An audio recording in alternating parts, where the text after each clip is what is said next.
Before the darkness takes over, let's make a pact. I have silenced the world for you. No interruptions after minute 15, just you, the rain, and the story in return. Leave a sign of life. Tell me where you are watching from and what time it is in your world. Lock the door, and let's begin.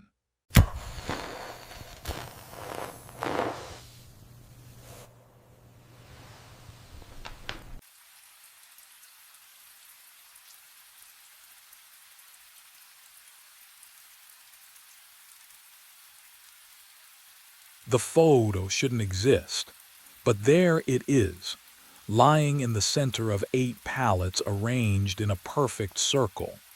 The frame is the cheap black plastic one from my kitchen counter. The picture inside shows Kelly and Amy at the breakfast table, morning light through the yellow curtains, Amy holding up a crayon drawing. I took that photo yesterday, on my phone. It never left my phone. The concrete floor is ice cold through my boots. The warehouse stretches 200,000 square feet around me, fluorescent lights buzzing overhead, casting everything in sickly white. Diesel fumes mix with cardboard dust, the smell I've breathed for 6 years. But tonight it smells wrong, metallic, like blood before you taste it. I crouch down, pick up the frame, still warm. My hands start shaking. I check my phone. The photo is there, right where it should be. Taken at 7:23 a.m. yesterday, never sent, never printed. I look at the frame again, at my wife's smile frozen behind scratched plastic, at my daughter's gap-toothed grin. Someone was in my house. Someone printed this. Someone has been here, but what I still didn't understand yet was that someone was me. Behind me, a forklift roars to life. The sound rips through the silence like a chainsaw. 2 tons of machinery, engines screaming, tires squealing against concrete. I spin around. Oh, the forklift barrels down the main aisle, 40 feet away, 30. The overhead cage rattles, forks lowered like tusks. And I see the driver.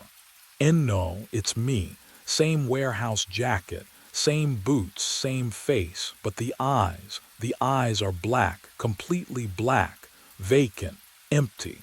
The thing wearing my face doesn't blink, doesn't swerve, doesn't slow down. It drives straight toward me. And what happened in the next 3 seconds would determine if I ever left this warehouse alive. My mind raced back 3 weeks before the photograph, before the black-eyed thing wearing my face. The shift started like any other. 10 p.m. I clocked in at Midwest Logistics, my footsteps echoing across 200,000 square feet of concrete and darkness. The fluorescent lights overhead buzzed their familiar hymn. I was alone, always alone on graveyard shift since Rick Salazar quit. I liked it that way. The first few hours passed in rhythm. Forklift, scan, stack, repeat.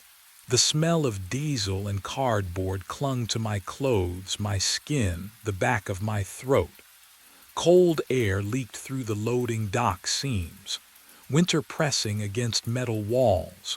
Around 4 a.m. I heard it, a forklift engine, running hard. The sound came from the far side of the warehouse, near the damaged goods section where the lights barely reached. The beeping, that reverse warning beep, echoing between the aisles, but I was the only one here. I set down my scanner, listened. The engine roared, then idled, then roared again. Someone was operating a machine in my building. I grabbed my flashlight and started walking. My boots scraped concrete. Each aisle I passed, the beam cut through towers of pallets stacked 15 feet high. Shadows danced. The forklift sound grew louder, closer, then suddenly stopped. Complete silence. I walked faster, checked every machine in the fleet. 12 forklifts, all parked in their charging stations. I pressed my palm against each engine block. Cold, every single one. But that wasn't the strangest part. What I didn't know then, what I wouldn't discover until the security footage, was that at exactly 3:47 a.m., something had started watching me back. I found the circle just past dawn. The damaged goods section smelled like diesel and wet cardboard. I'd been avoiding it all night, but something pulled me back there. The fluorescent lights buzzed overhead, flickering in that way that makes your skull ache. 8 pallets, arranged in a perfect circle. My boots stopped on cold concrete. The pallets were identical. Wooden, standard size, nothing special. But the precision. Can you imagine standing there, staring at geometry that shouldn't exist in a place like this? Each one spaced exactly the same distance apart. Each one turned at the exact same angle. Inside the circle, boxes were stacked. Not random, deliberate. They spelled my name. Marcus. My hands started shaking. I pulled out my phone and called Darren. He answered on the 5th ring, voice rough with sleep and irritation. "This better be good. You need to come in." My voice didn't sound like mine. "Some things just come in." He arrived 20 minutes later, boots echoing across the warehouse floor. He looked at the circle, looked at me, sighed like I'd wasted his time. "So you got creative on the night shift." "I didn't, Marcus." He pulled out his phone, thumbed through screens. Access logs. Building was locked from 11 p.m. to 6 a.m., just you. Nobody else swiped in. He looked up. "Just you." The boxes with my name stared back at us. "I didn't do this." Darren's jaw tightened. For just a second, something flickered behind his eyes, not confusion, recognition. "Go home," he said. "We'll talk Monday." He walked away before I could argue, leaving me alone with the circle and the cold certainty settling in my chest. But what the logs didn't show, what neither of us could explain yet, was how the pallets were still warm when I touched them. Darren didn't leave. I heard his boots scrape concrete behind me as I touched the warm pallets, and when I turned, he was staring at his phone with the expression of a man who'd found exactly what he feared. "Come with me," he said. The office smelled like burnt coffee and printer toner. Darren pulled up the security software on his desktop, fingers moving too quickly, like he'd done this before. The monitor's glow made his face look hollow. 3:47 a.m., he muttered, scrolling through the timeline. Always 3:47. Always. The footage loaded. Black and white. Wide angle from camera 7, overlooking the damaged goods section. For a few seconds, nothing moved except the timestamp in the corner. And then I walked into frame. My throat tightened. On screen, I moved with perfect efficiency. No hesitation.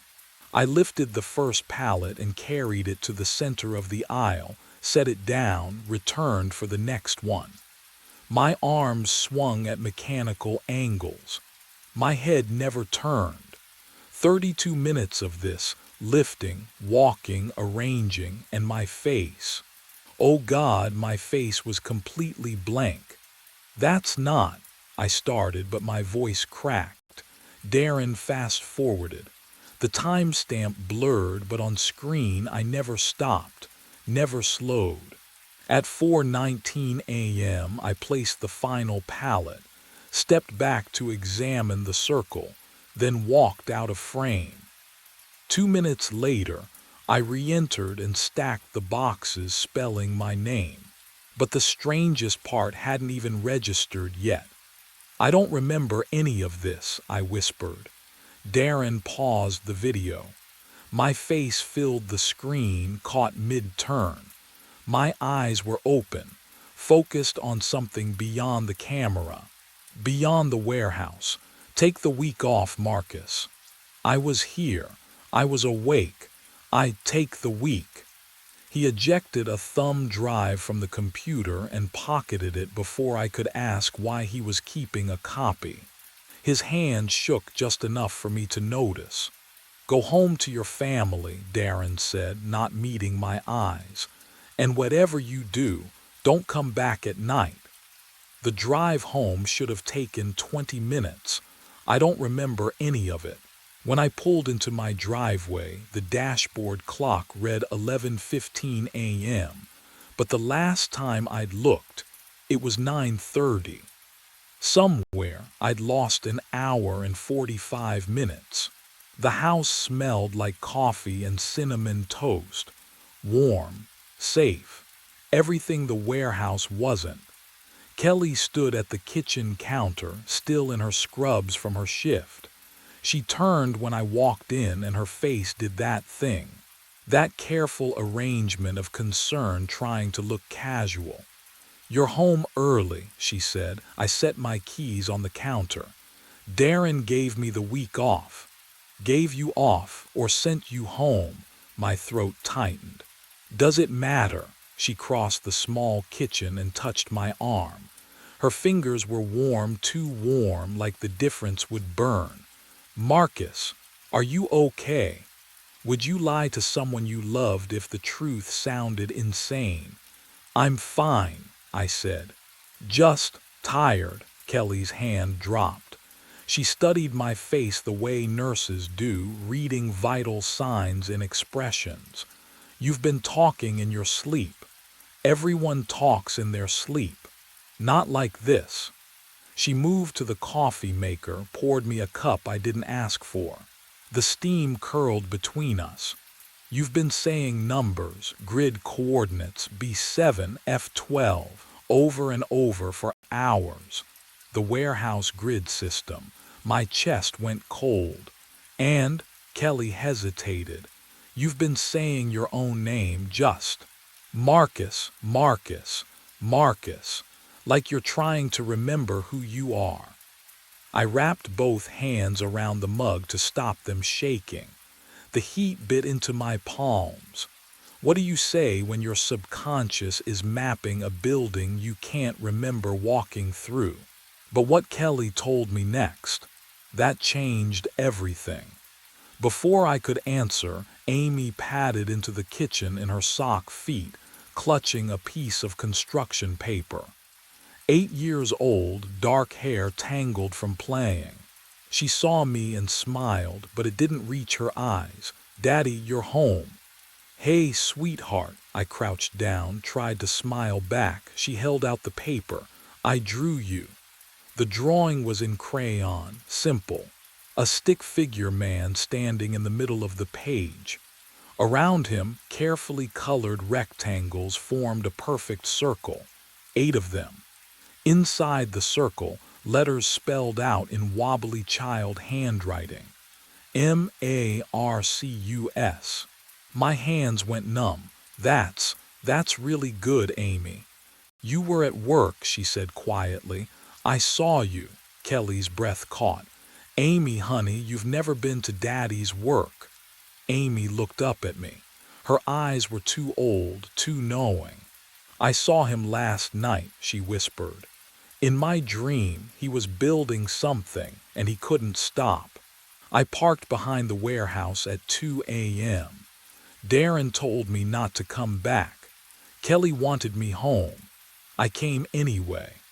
The fluorescent lights hummed above empty loading docks, casting their sick yellow glow across 200,000 square feet of nothing.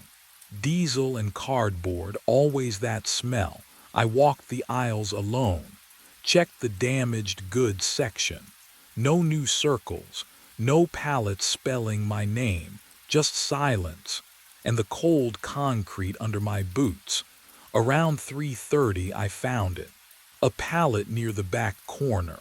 Single box on top, and resting on that box, a wedding ring. My wedding ring. I looked at my left hand. The ring sat there, right where it always was. Gold band scratched from 8 years of marriage and manual labor. I rubbed my thumb over it, still there, still solid. But what I'd seen across the warehouse couldn't be denied. I walked back to the pallet, stood over the ring. It looked identical, same scratches, same worn groove on the inside where my knuckle pressed. Can you imagine finding a piece of yourself in a place it shouldn't be? I picked it up. Warm, not room temperature. Not cold like metal sitting in a 50-degree warehouse all night. Warm like someone had just taken it off their finger. Like body heat still clung to the gold. My hand started shaking. I put the ring in my pocket. The weight felt wrong, too heavy. Like carrying proof of something impossible. 4 a.m. arrived with a sound I'd been dreading. The forklift, hydraulic hiss, engine rumble, somewhere deep in the aisles behind me, wheels rolling across concrete. Getting closer. I turned toward the noise, heart hammering against my ribs. And that's when I realized the engine sound wasn't moving toward me anymore. It was circling. The engine stopped. I stood there, breath held, waiting for the hydraulic hiss, the crunch of tires on concrete. Nothing. Silence pressed against my eardrums harder than the noise had. The fluorescent lights buzzed overhead, suddenly too loud, and I realized the forklift had vanished as impossibly as it had appeared. My legs trembled as I moved toward the back corner where the sound had been circling. The duplicate ring in my pocket knocked against my thigh with each step, a warm reminder that something was deeply, horribly wrong. That's when I saw it. A new circle. 8 pallets arranged in perfect geometry, but this time, different. Inside sat a blue sleeping bag, unrolled and rumpled. A pillow with a visible head impression, and propped against a cardboard box, a framed photograph. I knew that photo. I'd taken it yesterday morning in our kitchen. Kelly laughing at something Amy said, sunlight catching her hair just right. I'd snapped it with my phone while pouring coffee, a stolen moment before my shift. But what I found made my throat close. The frame was real. Glass cold against my shaking fingers. Professional print, not some warehouse printer. I fumbled for my phone, swiped to my camera roll. The photo was still there. Same image. Never sent, never uploaded, never printed. Someone had gone into my phone, into my kitchen. Someone had printed this, framed it, brought it here. The sleeping bag smelled like home, that lavender fabric softener Kelly uses. Not diesel, not cardboard, home. I pressed my palm to the pillow, still warm. Someone was living here, in this warehouse, in these circles. Can you imagine the moment you realize the truth? When your mind fights what your body already knows. Someone is me. But if I'm standing here now, then where was I yesterday morning when this was printed? I swallowed 4 caffeine pills dry. The bitterness coated my throat, chalky and chemical, burning all the way down. My hands shook as I dropped the bottle onto the break room table, pills rattling like dice in a cup. I wouldn't sleep, couldn't sleep. If I stayed awake, if I watched myself, maybe I'd understand.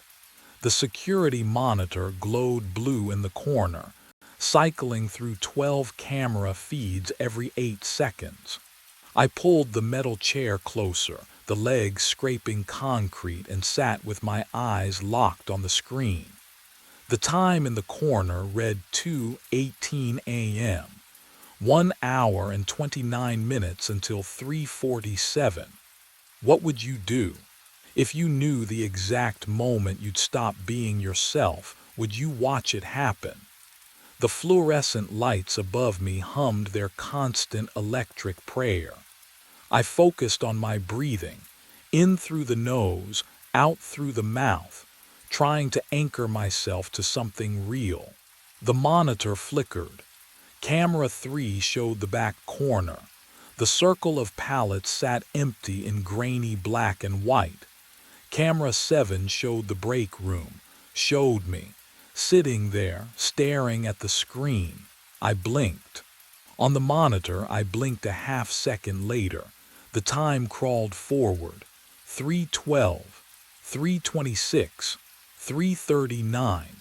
My heart hammered against my ribs. Cold sweat traced my spine despite the warehouse chill. I leaned closer to the screen until my breath fogged the glass. 3:46, 3:47. On camera 7, I watched myself stand up. My chair, no, the other me's chair, scraped backward, but I was still sitting, still here, still watching. The figure on screen moved toward the door, smooth, mechanical, and then he turned and looked directly at the camera. His eyes were mine, but empty, completely empty. I screamed at the screen.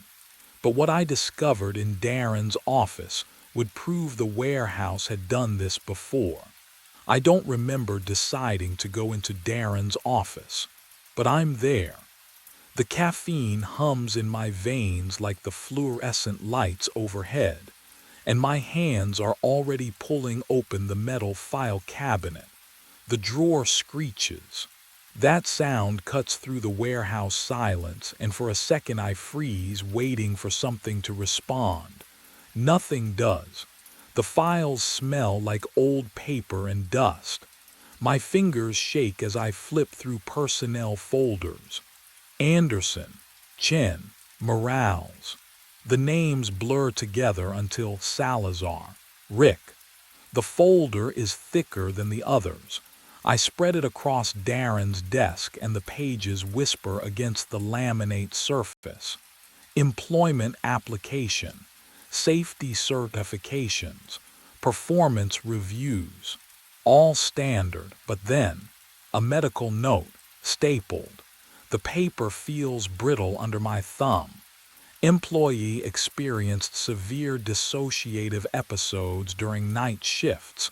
Recommended immediate leave.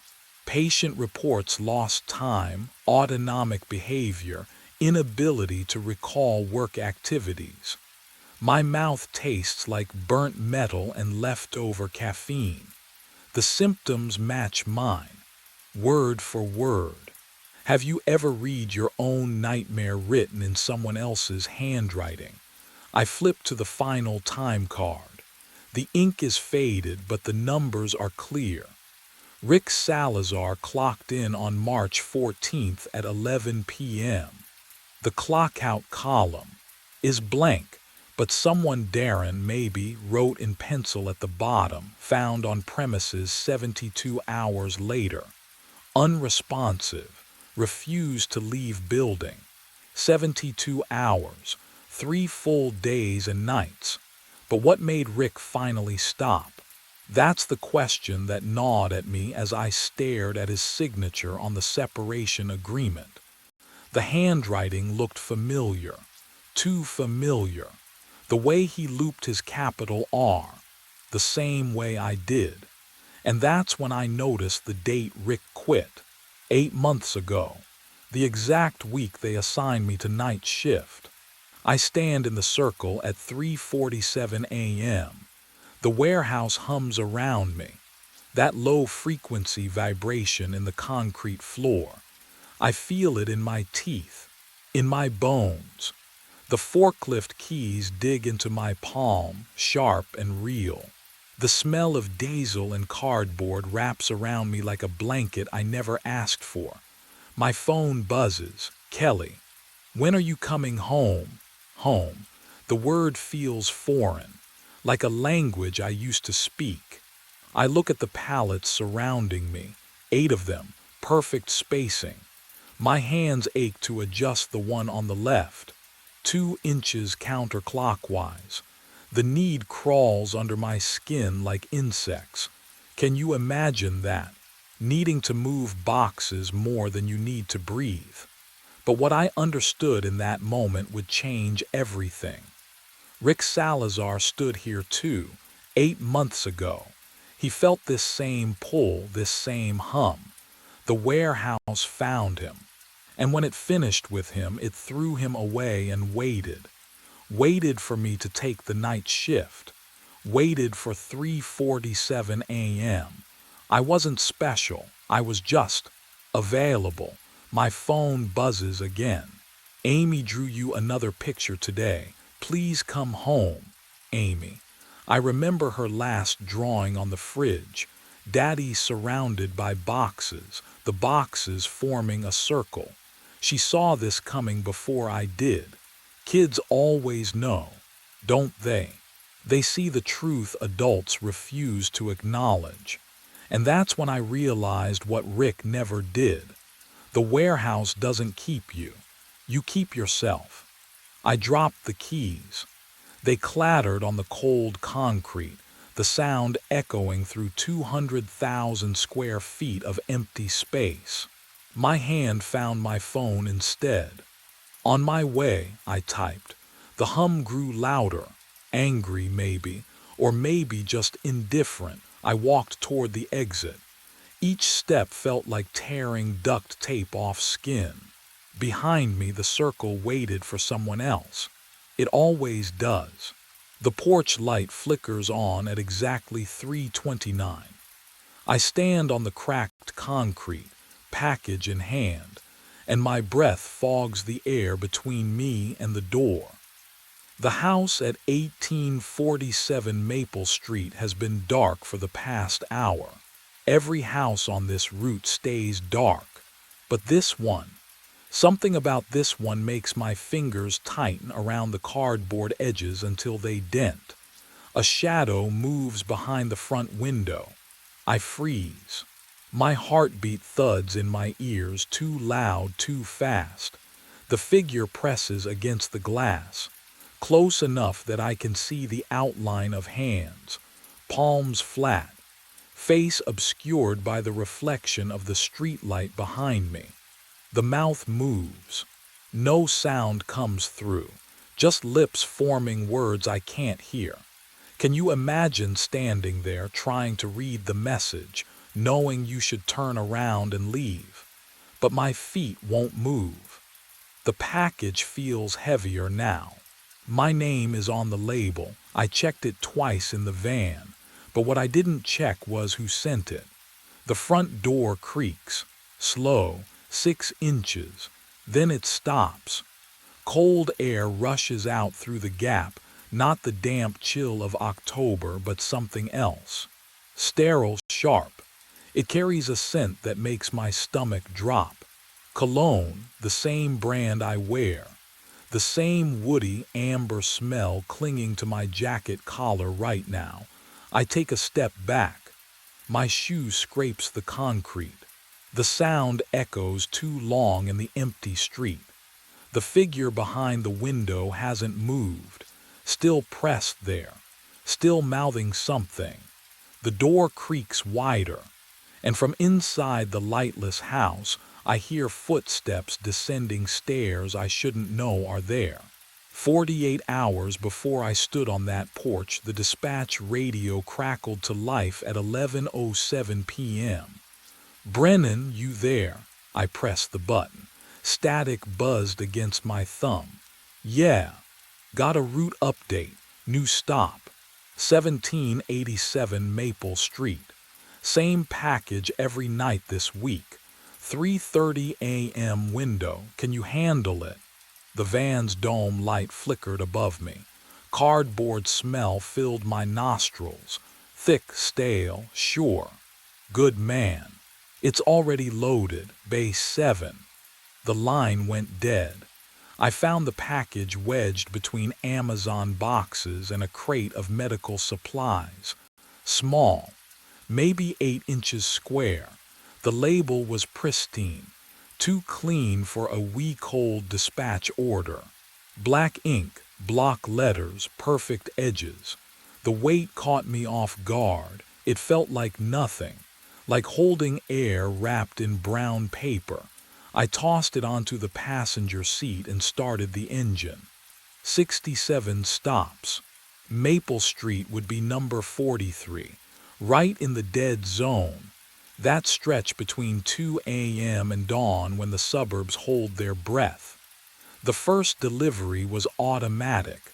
I pulled up at 3:29, porch dark, house silent.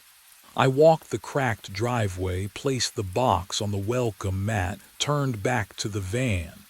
Routine. But something about the house stuck with me as I drove away. I couldn't place it. The second night. I parked in the exact same spot without thinking. My feet knew the path. 3 steps to the mailbox. Slight dip in the pavement. 7 strides to the porch. I hadn't counted them the first time. The third night, my hands were already reaching for the package before I checked the manifest. Muscle memory. Like I'd delivered there 100 times, but I'd only been there twice. What I didn't know yet was that my body remembered what my mind had forgotten. Night 5, and I'm sitting in the back of my van with the dome light buzzing overhead. The cargo space smells like cardboard and stale energy drinks. I've pulled the package onto my lap, still weightless, still wrong, and I'm staring at the label under the flickering yellow glow. That's when I see it. The handwriting, neat block letters, precise angles. The way the capital M loops just slightly at the base. I know this. I've written addresses this exact way 1,000 times on notes, on envelopes, on the back of receipts when my phone dies. This is my handwriting. Have you ever seen your own signature somewhere you never signed? That stomach drop moment when reality tilts. I blink, rub my eyes. The letters don't change. I angle the package toward the light, searching for differences. Maybe it's similar, maybe I'm tired. But no, the slant, the pressure, even the way the pen hesitated before the street number. That's me. But what I notice next makes my throat close. The return address sits in the top left corner, small and clinical. I read it once, twice. My apartment, my exact apartment number. The building I left 4 hours ago to start this shift. I never wrote this. My hands fumble for my phone, nearly dropping it between the seat cracks. I pull up my text, scrolling back through the past week, looking for gaps. Blackout nights, drunk messages I don't remember sending. Anything that explains how I packaged this, labeled it, sent it to myself. Nothing. My call log is clean, my photos untouched. No alarms set for 3:30 in the morning. The phone trembles in my grip. No, not the phone. My hands, shaking so hard the screen blurs. I look back at the package, and that's when I realize I never checked the shipping date. And what I'm about to find will crack everything wide open. I pulled over on Crescent Drive at 3:15 in the morning, engine ticking as it cooled. The package sat in my lap, weightless as always. My own handwriting stared back at me from the label, neat block letters I'd never written. The shipping date, I hadn't checked it, My thumbnail found the edge of the packing tape and dug in. The ripping sound filled the van's cargo space, too loud against the silence outside. Cardboard flaps peeled back. Bubble wrap underneath, the kind that pops when you squeeze it. I pulled it free, feeling the plastic dimples give under my fingertips. Inside, a USB drive, small, black, no markings, that was it, nothing else. I turned it over in my palm, waiting for some explanation to materialize. The dome light flickered above me, casting my shadow against stacks of undelivered packages. The van smelled like cardboard and stale energy drinks, familiar and suffocating. What I found inside would change everything I thought I knew about my route. I fumbled for my phone adapter, hands steadier than they should have been. The drive clicked into place. My screen glowed blue. One file appeared. Video, MP4 format, 16 megabytes. The date stamp loaded. Tomorrow. I blinked. Read it again. December 17th, tomorrow's date. But the timestamp, 3:30 a.m. 15 minutes from now if I kept driving, if I finished the route. Moths circled the streetlight above my van, their wings tapping against hot glass. I could hear my own breathing, shallow and quick.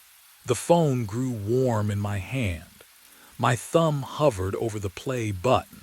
Somewhere in the distance, a dog barked once and went silent. I pressed play. And what I saw in those 2 minutes of footage would make me understand why I could never stop delivering to 1847 Maple Street. I pressed play. The screen filled with grainy security footage, warped by a fisheye lens. The timestamp in the corner glowed green. Tomorrow's date, 3:30 in the morning. My phone grew warm against my palm, heat spreading through my fingers like a fever. The video showed a porch, dark wood, a single light fixture casting yellow shadows. And then I walked into frame. Not someone who looked like me. Same jacket, same way I held packages cradled against my ribs. Same exhausted shuffle in my gait. I watched myself climb 3 steps, kneel, place a box against the door. The motion was mechanical, practiced. I'd done it 1,000 times before. I stood, turned to leave.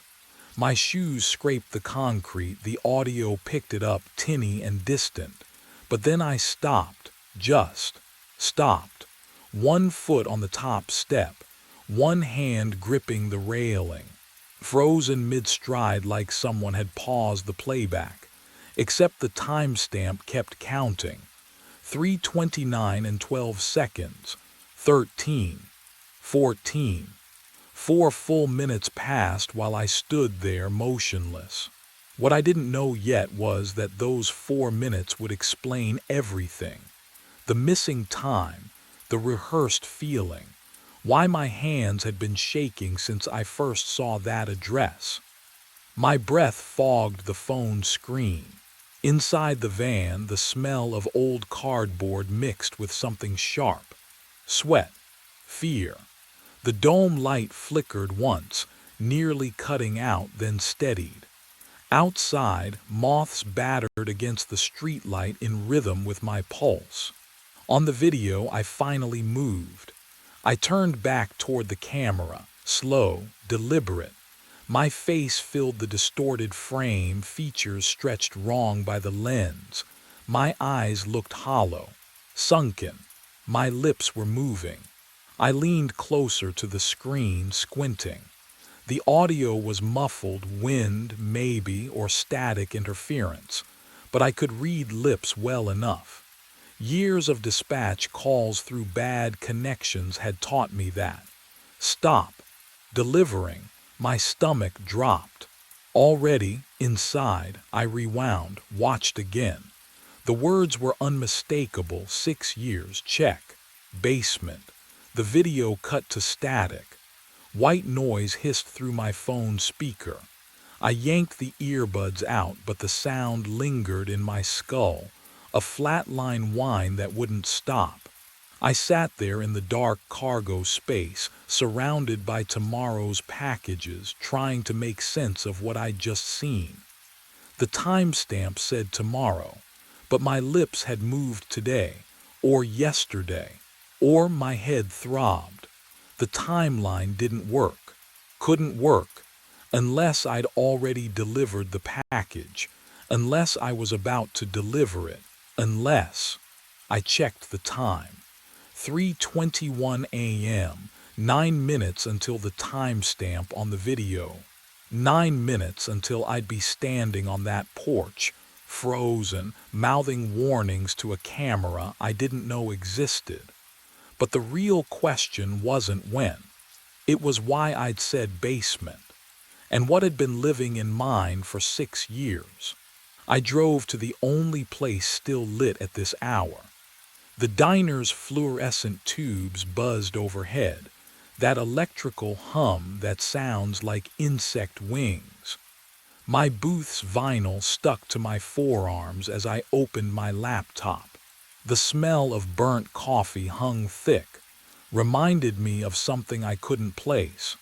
Property records loaded slow, county database public access. I typed the address with shaking fingers. 1847 Maple Street. The page flickered. Sale date 6 years ago, October 5th. Buyer name redacted, just a black bar where the name should be. I clicked through to transaction history. Every owner listed except the current one. Even the purchase price was blacked out. My throat tightened. 6 years ago. I moved to this town 6 years ago, started the courier job, found my apartment, all within the same week. But I couldn't remember why I'd come here. Not a single reason. No job offer beforehand. No family, no. Anything, the memory just stopped, like waking up mid-sentence. Have you ever tried to remember something and found nothing? Not even a gap, just smooth blankness where the thought should be. The waitress appeared, poured coffee I hadn't ordered. The liquid caught the light, too dark, almost black. I lifted the cup, took a sip, pennies. The taste flooded my mouth, metallic, sharp, like sucking on old coins. I swallowed anyway. The warmth didn't reach my chest. "You okay, honey?" Her voice sounded far away. I looked up. She was close, concern creasing her face, pad and pen in hand, waiting. I opened my mouth. Nothing came out. She touched my shoulder, just briefly, then walked away. I stared at the screen, at the redacted name, at the date that matched my arrival, and I understood something that made my hands go numb. What if I hadn't moved here at all? What if I'd never actually left? I drove straight back. No decision, just momentum. My van rolled to a stop outside 1847 Maple Street at 3:29 a.m., engine ticking in the silence. The front door was already open, 6 inches, waiting. Cold air poured out when I pushed it wider, the hinges groaning like something waking up. I stepped inside and the temperature changed, warmer, lived in. The smell hit me immediately. My cologne. The same brand I'd worn for years, cheap stuff from the drugstore. I stood in the entryway waiting for my eyes to adjust. And then I saw it. The living room. Oh God. The furniture wasn't just similar, it was exact. The sagging gray couch positioned against the left wall, same angle. The coffee table with the chipped corner. Even the lamp, the one I'd bought at a thrift store 8 years ago, and lost during a move I could barely remember. But what I saw on the mantel made my breath stop.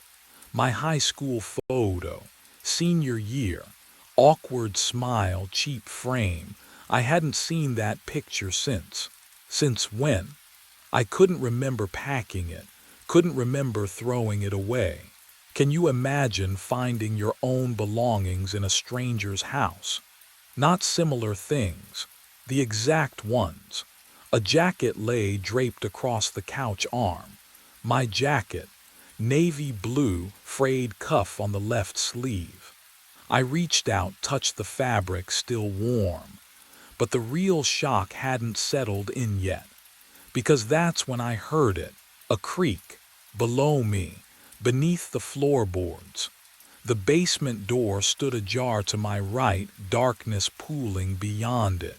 And from that darkness came footsteps, ascending, slow, deliberate, each step perfectly spaced. The cologne smell grew stronger, thick enough to choke on. I took a step back. My heel hit something, the wall, trapped between the door behind me and those rising footsteps ahead. The creaking stopped. Silence. Then, one more step, closer to the top. And that's when I realized who was climbing those stairs. I moved toward the basement door before the footsteps reached me. I don't know why. My legs just carried me there. The stairs descended into darkness, wood soft with rot, and my right foot found the third step down without thinking. It creaked, low and familiar. My left foot knew the fifth step would be silent, and it was.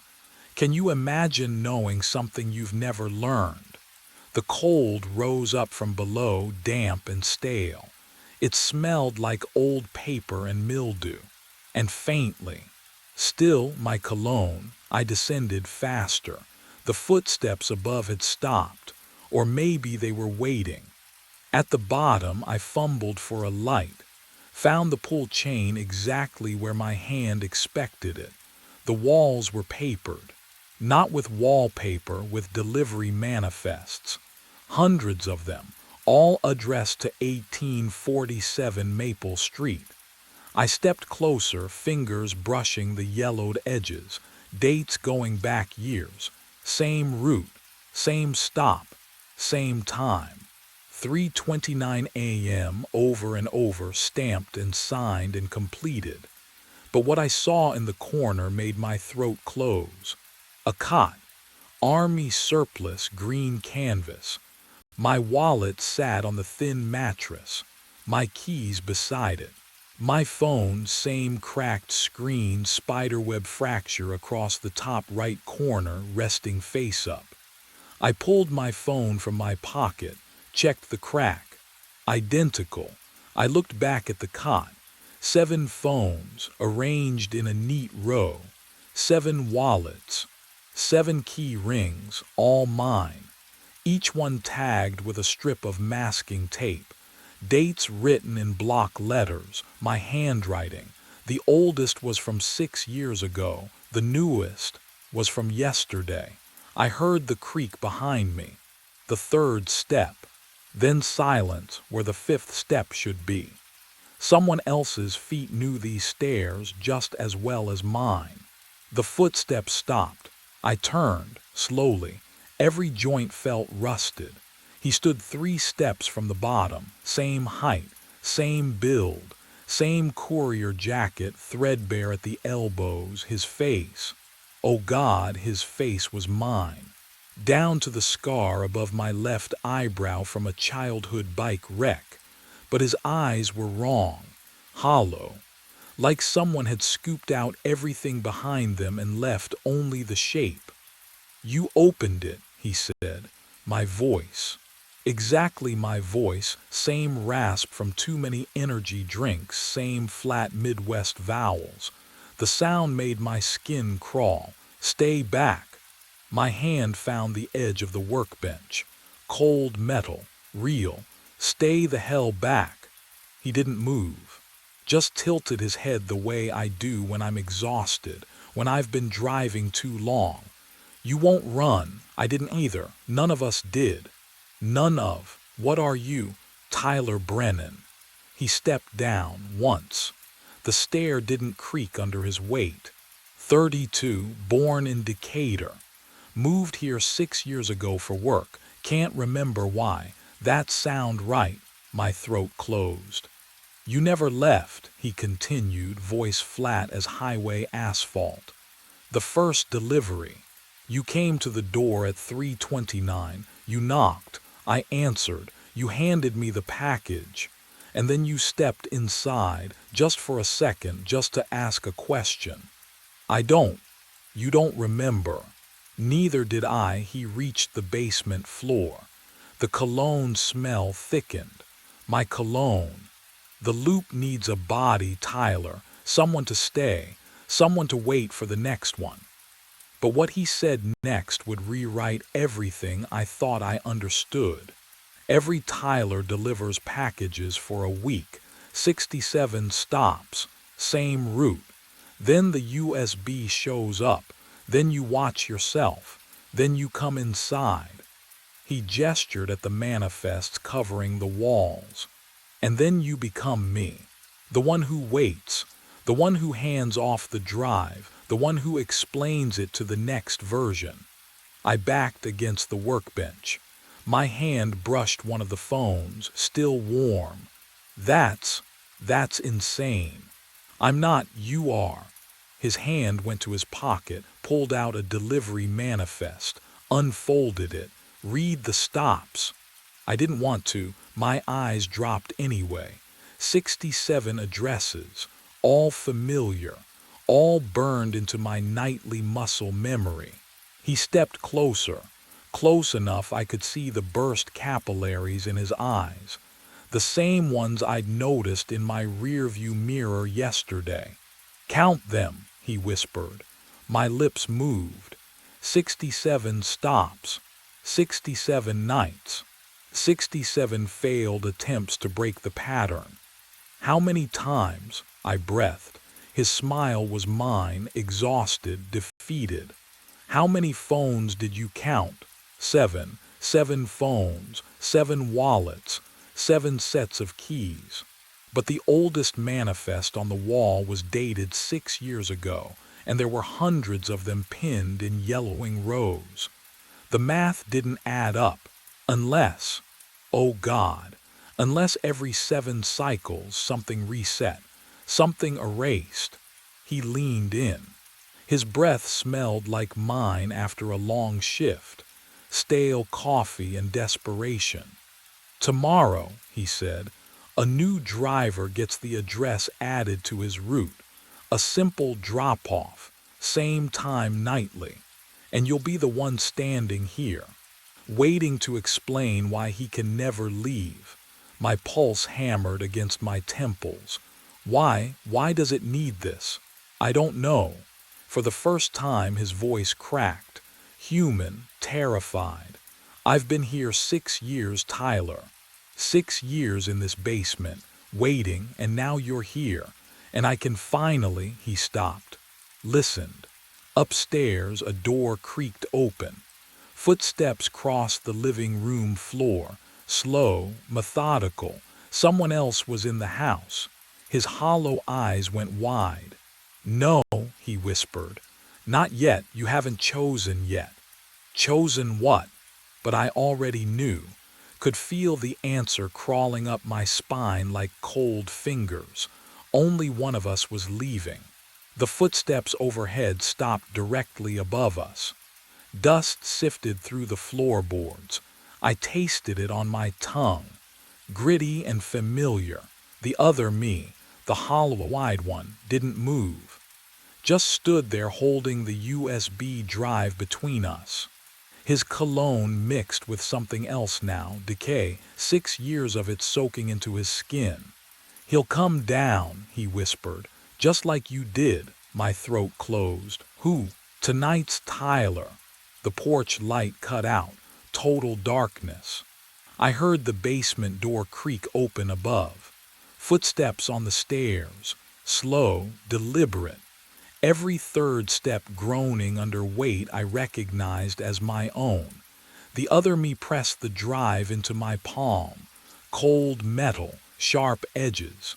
You take this, or you stay, that's the choice. What happens if I, then tomorrow a new driver gets this address added to his route? His voice cracked. And you wait here 6 years, maybe more, until you're ready to pass it on. But I understood now what he hadn't said yet, what the video already knew. There was no escaping, not really. The footsteps reached the bottom. I couldn't see him, but I smelled my own cologne. Fresh. The version I'd put on 11 hours ago at the start of my shift. He was still warm, still thought this was just a delivery. Which one? My voice came out broken. Which one am I? The other me, the hollow one, laughed, soft, defeated. Does it matter? The porch light flickered back on, pale yellow glow seeping through cracks in the ceiling. I looked down at my hands. 7 phones lined up on the cot beside me. I didn't remember sitting down. The van idled outside. Someone else was driving it now. The backseat was empty. I checked the rearview mirror again, blinked hard. The worn leather seat stretched vacant in the yellow glow of passing streetlights. No businessman, no pressed charcoal suit, just gone. My foot eased off the accelerator. The Crown Victoria's engine hummed lower, a tired growl that matched the pulse hammering in my ears. I'd only looked away for 3 seconds, maybe 4, to merge onto the highway. He'd been there, silent as always, hands folded in his lap. Now nothing. The pine air freshener swung from the mirror, tick-tock, tick-tock. Its chemical sweetness couldn't mask the smell creeping through the cab. Something stale and wrong, like old sweat trapped in closed spaces. But the suitcase remained. Black leather, expensive looking, sitting upright on the seat where he'd placed it. I hadn't heard a door open. Hadn't felt the rush of cold November air. The child locks were still engaged. I never turned them off after midnight fares. My hands tightened on the wheel. Slick. When had I started sweating? Behind me, Terminal 3 shrank into darkness, its fluorescent lights swallowed by distance. The highway stretched empty in both directions. No other headlights. No witnesses to whatever the hell just happened. I should pull over, call someone, but who? Michael would laugh, tell me I was working too many night shifts again. He was probably right. I was probably the suitcase. Moved, not much. Just a subtle shift, like something inside had rolled from one end to the other. The leather creased, then smoothed. And then I heard it. Breathing. Slow. Rhythmic. The rise and fall of sleeping lungs muffled through expensive leather. Can you imagine that sound? That wet, living rhythm coming from luggage. I twisted in my seat, eyes locked on the case. The luggage tag dangled from its handle, spinning lazy circles in the air conditioning's breath. White cardstock, black ink. I leaned closer, squinting at the name printed there. Daniel Reeves, my name. But what I discovered in the side pocket would change everything. My mind raced back. 4 weeks earlier, before the suitcase, before everything. 2:47 in the morning, Terminal 3. I sat parked in the pickup zone, engine idling, watching fluorescent lights hum and flicker above empty pavement. The smell of burned rubber and jet fuel hung thick in the cold air. Monday nights were always dead after midnight, just me and the occasional red-eye arrival. The arrival's board blinked. Chicago. On time. 3 minutes later he appeared. Charcoal suit, black leather suitcase, mid-40s maybe, clean-shaven face that gave away nothing. He opened the back door without a word, slid into my cab like he'd done it 1,000 times before. I glanced at the rearview mirror. Where to? He didn't answer, just held up his phone, screen facing me. An address glowed in white text. Oak Street, downtown. Okay, I said. Silence settled between us like fog. I pulled away from the curb, tires whispering against wet asphalt. Rain had stopped an hour ago, but everything still glistened under streetlights. I tried again. Business trip, nothing. He stared out the window, hands folded in his lap. That's when I noticed it, a small scar on his left hand, pale, crescent-shaped, the kind that comes from something sharp. But what caught my attention wasn't the scar itself, it was how still he sat. No fidgeting, no phone scrolling, just waiting. The ride took 18 minutes. He paid cash, exact change, left without a word. I watched him disappear into a building I'd never remember the name of. Strange fare, I thought, nothing more, but the next Monday. 2:47 a.m., Terminal 3, Chicago flight. There he was again, same suit, same suitcase, same silence, and the Monday after that. And the Monday after that, always the same, always silent, always that scar catching the dashboard light. I should have felt relieved, a guaranteed fare every week, easy money. Instead, something cold settled in my chest, because routines are supposed to feel normal. This one felt like being watched. I called Michael at 3 in the morning.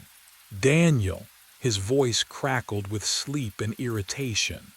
What's wrong? The phone felt cold against my ear, slick with sweat from my palm. That passenger I told you about, the Monday guy. I saw something on his phone screen. Okay, a yawn stretched through the line. My texts, Michael, private messages I sent you last week, word for word on his screen. The silence lasted too long. Then came the laugh, soft at first, building into something that made my stomach clench.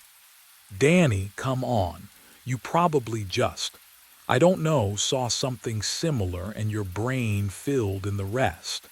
How many night shifts you working this week? I know what I saw. You're exhausted. You've been driving how many hours straight? 12, 14. The concern in his voice felt rehearsed, distant, like he was reading from a script titled How to Calm Your Paranoid Brother. This is different. Get some sleep. Seriously. When's the last time you took a day off? I opened my mouth, closed it. When was the last time? Yeah, Michael said, softer now. That's what I thought. Look, I've got an early meeting. We'll grab coffee this weekend, okay? The line went dead before I could answer. I sat in my taxi outside a darkened convenience store, engine ticking as it cooled. The streetlight above me buzzed, a steady, maddening hum that burrowed into my skull. My coffee had gone cold in the cup holder, a skin forming across the surface that caught the yellow light in oily swirls. Who else could I call? Who else was there? The truth settled like wet concrete in my chest. No one. There was no one else. I'd spent years perfecting the art of being alone, convincing myself it was safety, not isolation. Now I needed someone to believe me, and I'd built walls too high to climb.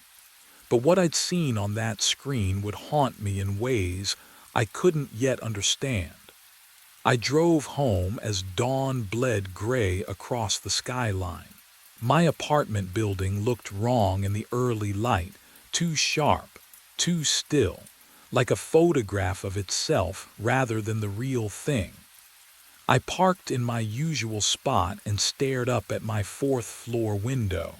The curtain hung exactly as I'd left it. Exactly. Inside my studio, everything smelled faintly of pine from the air freshener I kept by the door. I dropped my keys on the counter. They clattered too loud in the silence. The security camera. I'd installed it 6 months ago, one of those cheap models that sent alerts to my phone. Paranoia, Michael had called it. Waste of money. But now I pulled up the app and scrolled back through the footage, watching my empty door from the hallway perspective. Hours of nothing, just the occasional neighbor passing by. Linda Ochoa shuffling past with her grocery bags. The usual. I made fresh coffee and kept scrolling. Day after day of recorded stillness. My door remained closed, locked, untouched. So why did my apartment feel different every time I came home? I watched that grainy feed for hours, barely blinking until my eyes burned and the screen blurred. The coffee went cold again. I didn't care. Somewhere between exhaustion and obsession, I'd stopped being able to tell the difference. Every pixel mattered now. Every shadow in the hallway held potential answers.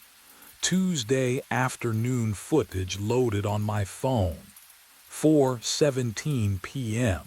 The hallway empty. Then a figure stepped into frame, wearing my jacket, using my walk, unlocking my door with a key.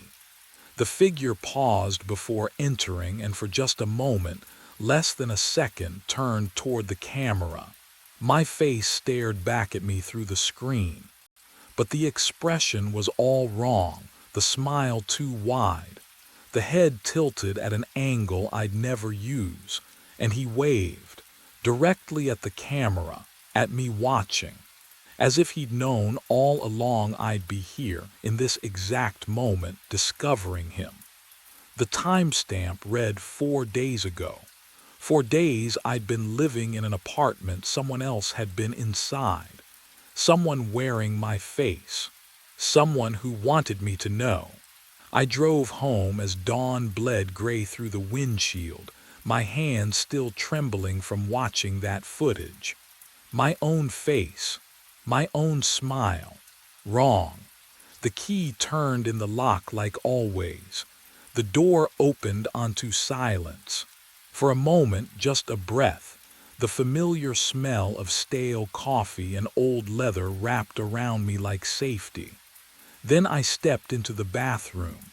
The toothbrush sat on the left side of the sink. I always keep it on the right. Always. My hand hovered over it, not quite touching, as though the blue bristles might burn my fingers. Someone had used it. Someone had stood where I stood, looked into my mirror, brushed teeth that weren't theirs. Can you imagine that? The invasion of it. I backed into the kitchen. The fridge hummed its usual monotone, but when I opened it, oh God, organic milk, Greek yogurt, a carton of blueberries still dewy with condensation. I buy instant coffee and day-old sandwiches. Nothing fresh, nothing expensive, but what I found next made my skin go cold. My jacket, the brown leather one, draped over the chair like it belonged there. I lifted it to my face. The scent hit me like a fist. Sharp cologne, something woody and deliberate. I don't wear cologne, never have. The leather felt warm, as though someone had just taken it off. I moved through the apartment room by room. Closet, bedroom, the narrow space behind the shower curtain. Nothing, no one, just the wrongness settling into my bones like frost, the certainty that someone had been here, living my life with the volume turned just slightly off key. The coffee mug sat on the left side of the counter, I'm right-handed. And that's when I heard it, a key sliding into the lock behind me. I spun around. Empty hallway. Linda's door closing across the hall, the click of her deadbolt sliding home. Just the neighbor. My heart hammered against my ribs anyway. I locked myself inside and pulled up the security footage on my laptop. The screen's blue glow made my studio feel like a fishbowl. Cold coffee sat beside me, forgotten hours ago. I scrolled back through days of recordings, watching my own door from the camera's fixed angle. Monday, nothing. Tuesday. I worked the day shift that week, left at noon. The hallway stayed empty until 4 p.m. Someone walked up to my door, wearing my black jacket, my jeans, my face. The figure reached into a pocket, pulled out a key, and unlocked my door with their left hand. I'm right-handed, my throat closed. I watched him, me, walk inside like he owned the place, because apparently he did. I fast-forwarded. 30 minutes later, the footage from my interior camera loaded. The doppelganger moved through my kitchen, opening cabinets with that same wrong hand. He poured a bowl of raisin bran. I hate raisin bran, always have. The smell makes me gag, but he ate it. Slowly, methodically, like someone performing a role they'd studied. Then he settled on my couch and turned on the TV. Channel 47. Home improvement shows. I never watched that garbage. He sat there for 2 hours, unblinking, while some host renovated a bathroom. Everything he did was me, but wrong. A reflection that moved backwards. What would you do if you watched yourself living a life you'd never lived? I clicked to Wednesday's footage. Thursdays, Fridays. He came back every afternoon. Always 4 p.m. Always using the left hand to turn doorknobs, lift mugs, tie shoes. Each visit he stayed longer. But what I saw on Saturday's recording made my blood turn to ice water. He wasn't alone anymore. I parked across the street from my own building at 3:30, watched the entrance through fogged windshield glass. My breath came out in short bursts, and the cold settled into my bones like it belonged there. 4 o'clock passed. No one entered. By 4:15, I couldn't wait anymore. I crossed the street, unlocked my door with shaking hands. The apartment smelled like fresh coffee, dark roast, the kind that burns your throat. I never drink dark roast. The mug sat on the counter, still warm when I pressed my palm against the ceramic, steam rising in lazy spirals. He'd been here minutes ago, maybe seconds. I checked every room, closet, bathroom, under the bed, nothing, gone. I tried again Tuesday, arrived at 3:45 this time. But when I finally entered at 4:20, the coffee maker was still dripping, hot liquid pooling into the carafe.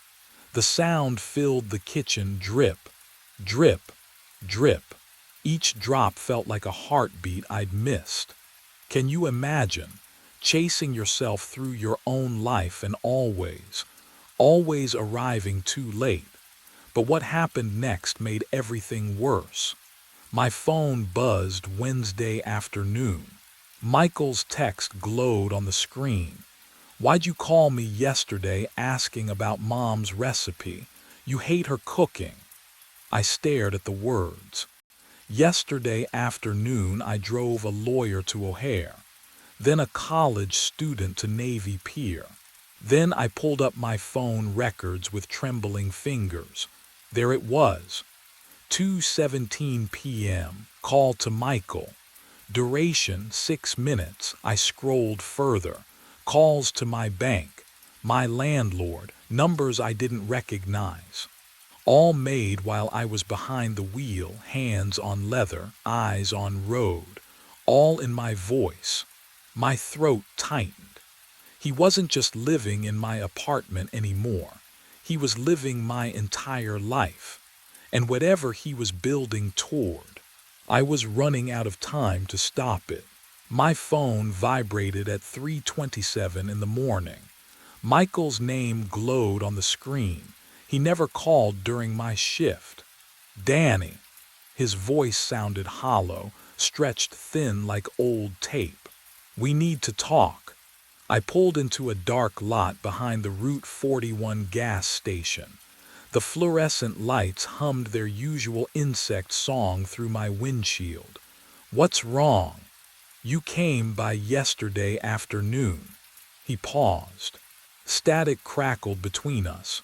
You sat on my couch, we talked for an hour. My hands went numb on the steering wheel. Michael, I worked a double shift yesterday, 14 hours straight. You told me about that camping trip when Dad left us alone overnight, when I got scared of the raccoons. The pine air freshener swung from my mirror, releasing its chemical sweetness. We never went camping, I said. My voice didn't sound like mine. Dad took us fishing twice, that's it. Danny, I remember, you were there, you laughed about it, said I cried for 3 hours. Can you imagine forgetting your own childhood? Watching someone else's memories replace yours? What are you on? Michael's words cut sharp. Pills, something else, because this isn't exhaustion anymore. But the real question was worse than that. I'm not using anything, I whispered. The coffee stains on my dashboard looked wrong suddenly. Too many rings. Had there always been that many? Then why don't you remember visiting me? His breathing came faster now. Why are you saying things that didn't happen? Happened. My throat closed. Because what if I was wrong? What if the camping trip was real and my memory had holes I'd never noticed?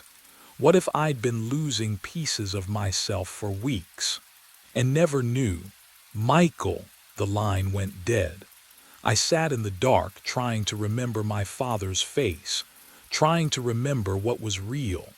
My own past felt like fog now, slipping through my fingers every time I reached for it.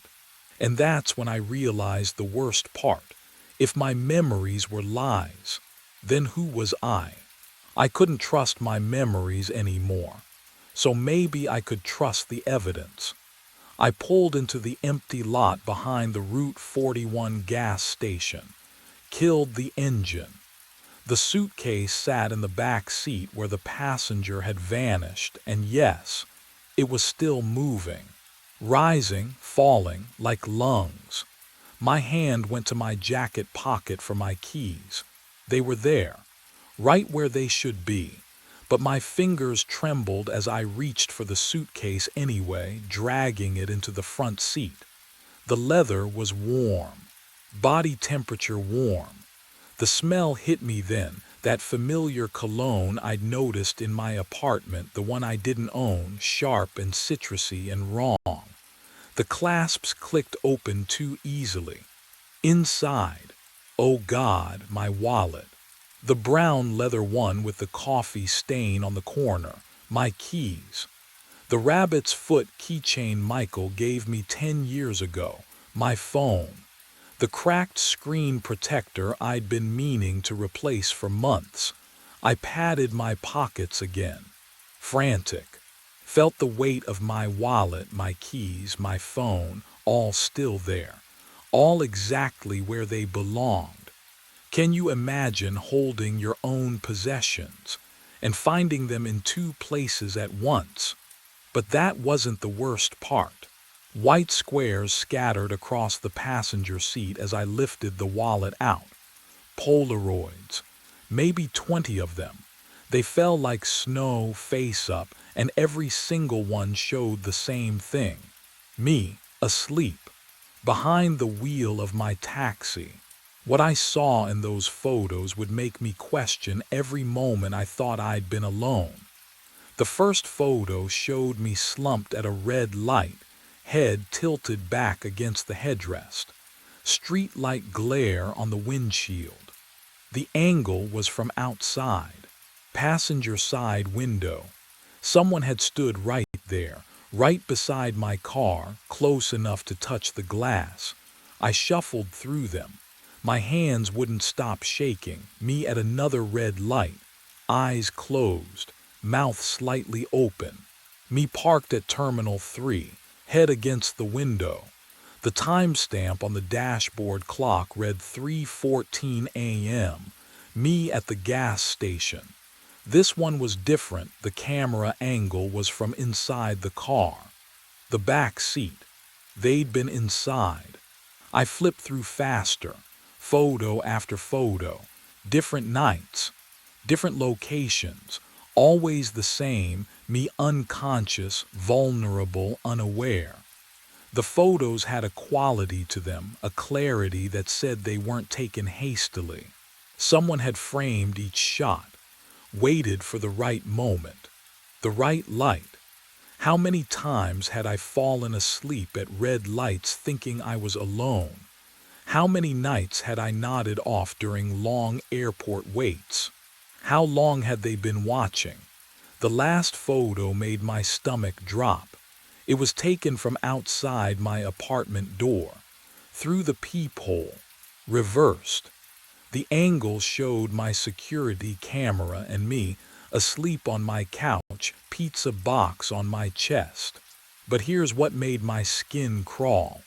I was holding my phone up, screen glowing, taking a selfie in my sleep. My thumb was on the button, but I don't take selfies. I never take selfies. Something crinkled at the bottom of the suitcase. Paper. I pulled it out, unfolded it with numb fingers. Handwritten. My handwriting, it was a schedule, my schedule, every fare, every stop, every bathroom break. 4 weeks of my life documented in my own handwriting in pen I didn't remember holding. At the bottom, one line, phase 2 complete. Monday reset. Monday. Tomorrow was Monday. 2:47 a.m. pickup at Terminal 3. And that's when I noticed what was tucked beneath the paper, something that would prove I wasn't the one being replaced. I drove straight to my apartment. No thinking, just moving.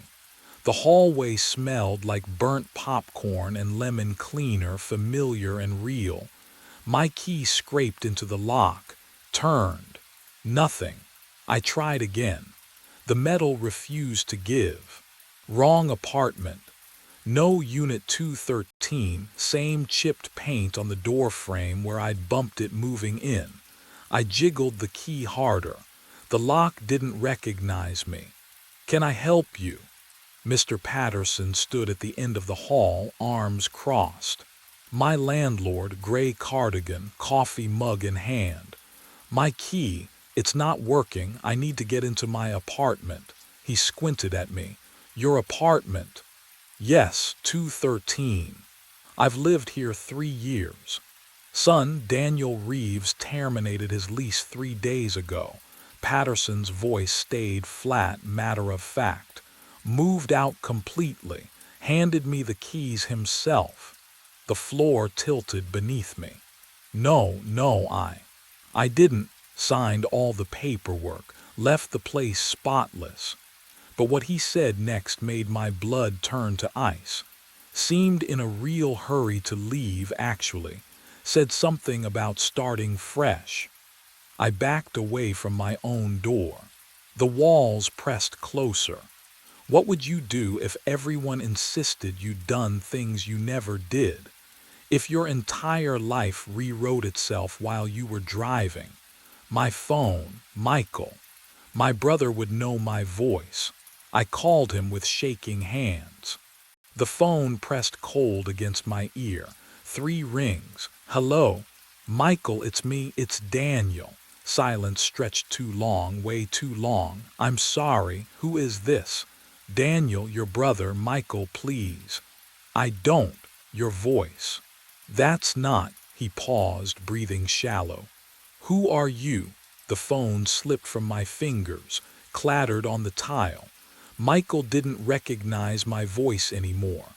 I looked down at my left hand.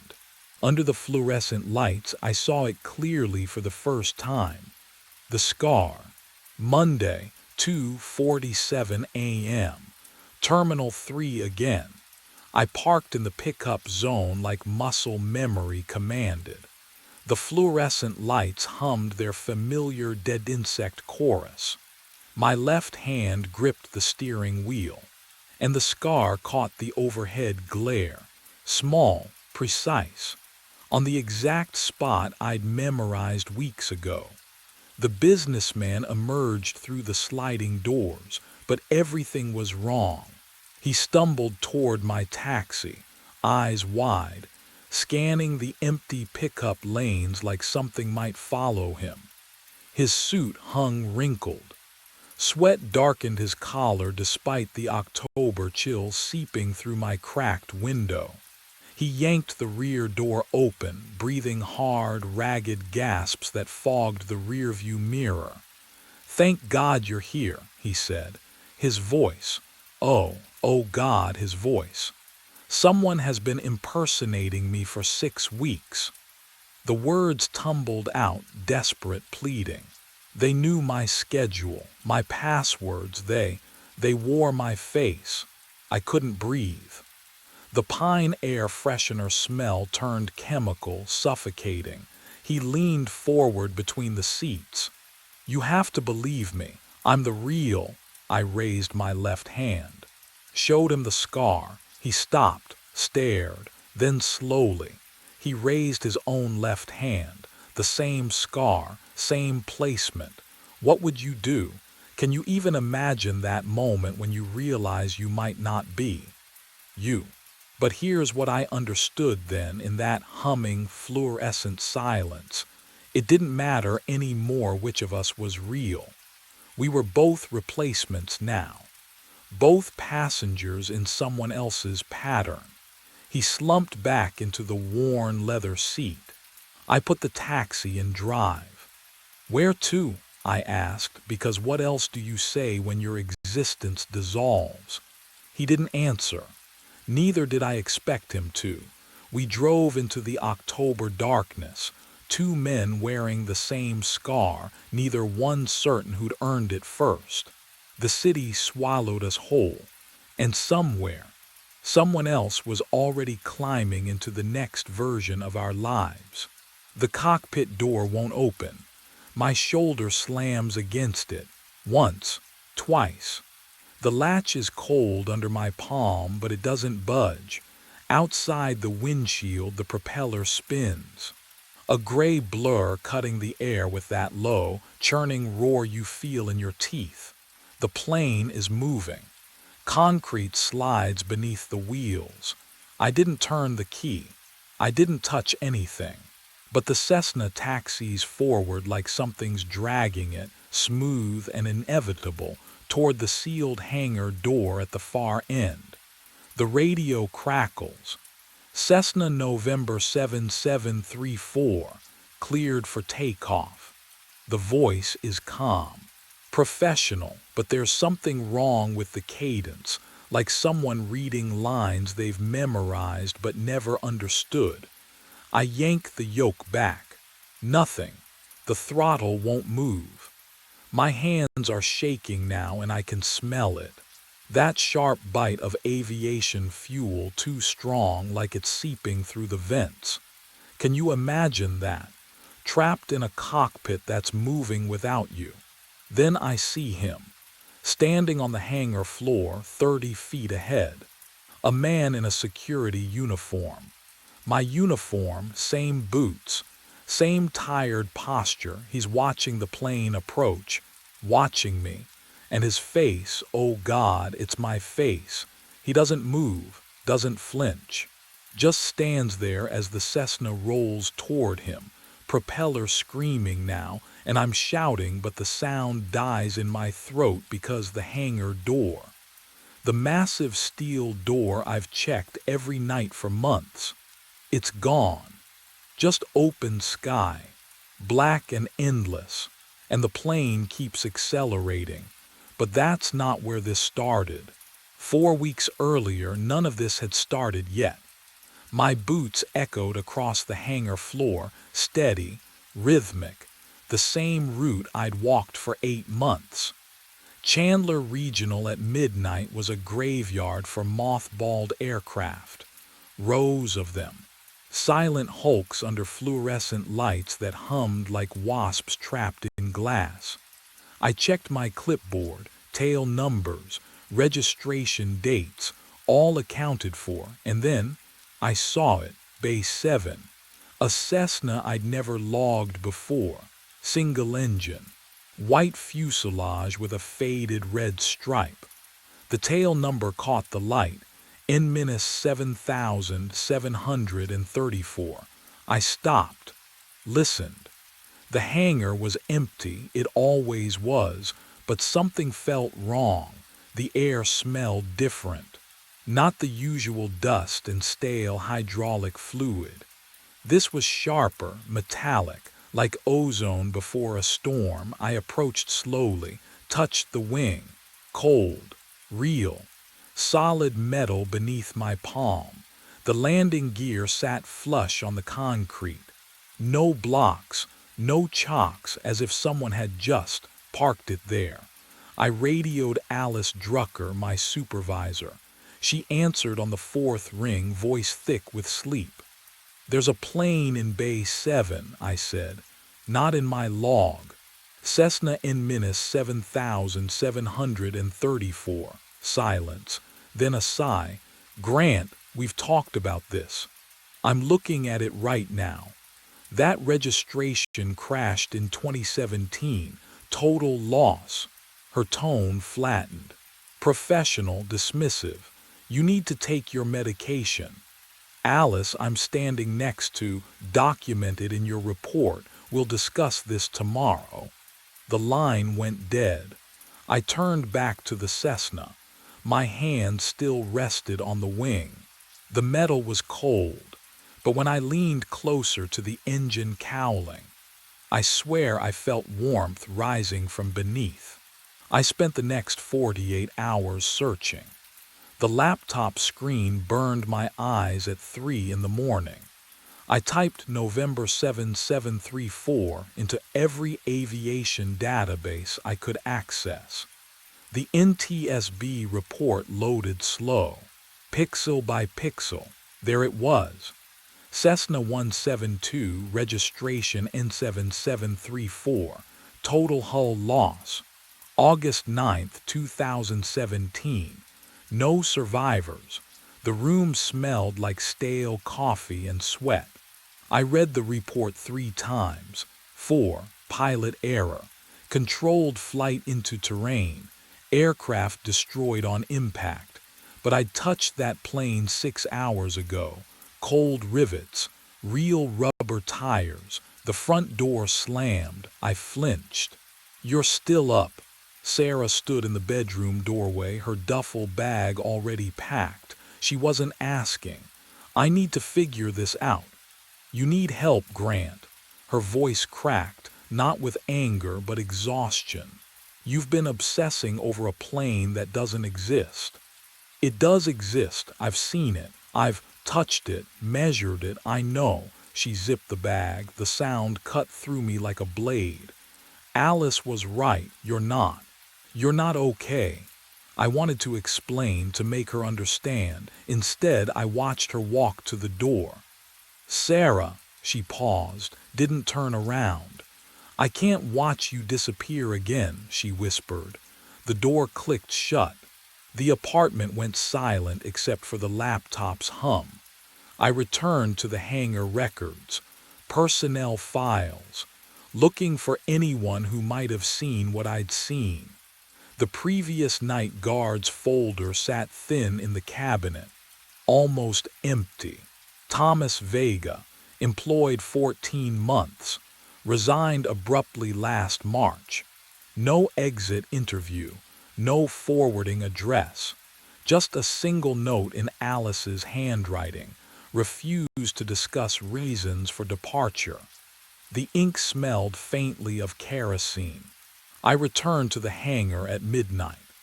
The Cessna waited in the same bay, silent under the fluorescent hum. I stood 10 feet away, flashlight trembling in my grip, and listened to my own breathing echo off concrete. The air smelled of dust and old hydraulic fluid. And something else, avgas, sharp and chemical, but the plane hadn't moved in days. I'd spent 7 years avoiding cockpits. After the 2017 incident, my trainee flight, my frozen hands on the yoke, the instructor screaming my name, I swore I'd never sit in one again. The guilt had carved a trench through my life deep enough to drown in. But this plane shouldn't exist. I approached slowly, boots scraping the floor too loud. The metal skin gleamed dull silver in my flashlight beam. I pressed my palm against the fuselage. Cold, then not. A faint warmth radiated through the aluminum like a body under a sheet. My hand jerked back. The cockpit door hung open. An invitation. What would you do? Walk away and let the mystery fester? Or climb inside and confront what shouldn't be real? I grabbed the door frame and pulled myself up. The seat leather creaked under my weight. The smell hit me immediately. Stale air, old vinyl, and beneath it something metallic. Copper. My chest tightened. The instrument panel stretched before me, gauges dark but intact. Then I saw the coordinates. They glowed faintly on the GPS unit already programmed. 33 degrees north, 111 west. I knew those numbers. Rural Arizona, middle of nowhere. The fuel gauge needle sat pinned at full. Impossible. Alice said this plane had been decommissioned. I reached forward and touched the engine cowling through the open window. Warm, not hot. Not cold. Warm, like it had been running an hour ago. My pulse hammered in my ears. I twisted in the seat, scanning the cockpit for, I don't know what, proof, explanation, anything. My flashlight beam swept across the co-pilot seat and stopped. A logbook, lying open, pages crisp and white. I lifted it with both hands, angling it toward the light. The handwriting was small, precise, slanted right. Dated entries filled the columns, departure times, destinations, flight hours. Standard pilot documentation. But the date at the top of the open page made my throat close. Tomorrow. Departure time, 6:47 a.m. Destination, nowhere final approach.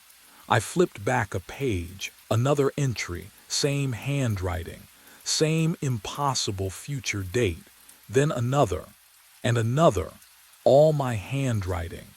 The same cramped letters I'd used to fill out shift logs for 3 months. The same loop on the capital G in my signature, but I had never touched this book. I read the entry again, whispering the words aloud to make them real. Departure 6:47 a.m. Destination. Nowhere final approach. My hand was shaking. The same tremor I'd seen in the crash report. The pilot's medical file had noted it, essential tremor, stress-induced. I clenched my fist, but the shaking wouldn't stop. The hangar lights flickered once, twice. I looked up through the windscreen at the vast empty space beyond. The other mothballed aircraft sat in neat rows, silent and dead. But N7734 hummed. Not with sound, with presence, with warmth, with waiting. The logbook entry stared up at me, ink dark and fresh. 6:47 a.m. tomorrow, and I had no idea what would happen when that moment arrived. I stayed away for 22 hours. The logbook entries haunted me through my apartment walls, my shift at the gas station, the 3 cups of coffee I couldn't finish, my handwriting, tomorrow's date, 6:47 a.m. So I returned. The hangar swallowed me at midnight, fluorescent lights buzzing overhead like dying insects. N-7,734 waited in the same position, propeller blades gleaming dull silver under the industrial glare. I checked my watch, 12:03 a.m., hours to go before the logbook's prophecy. I circled the Cessna twice, boots echoing on concrete. The fuselage still radiated warmth, unnatural like skin holding fever. I pressed my palm flat against the metal. My hand came away smelling of aviation fuel and something else, burnt copper maybe, or old pennies left in rain. The cockpit door hung open, inviting. I climbed inside, settled into the pilot seat.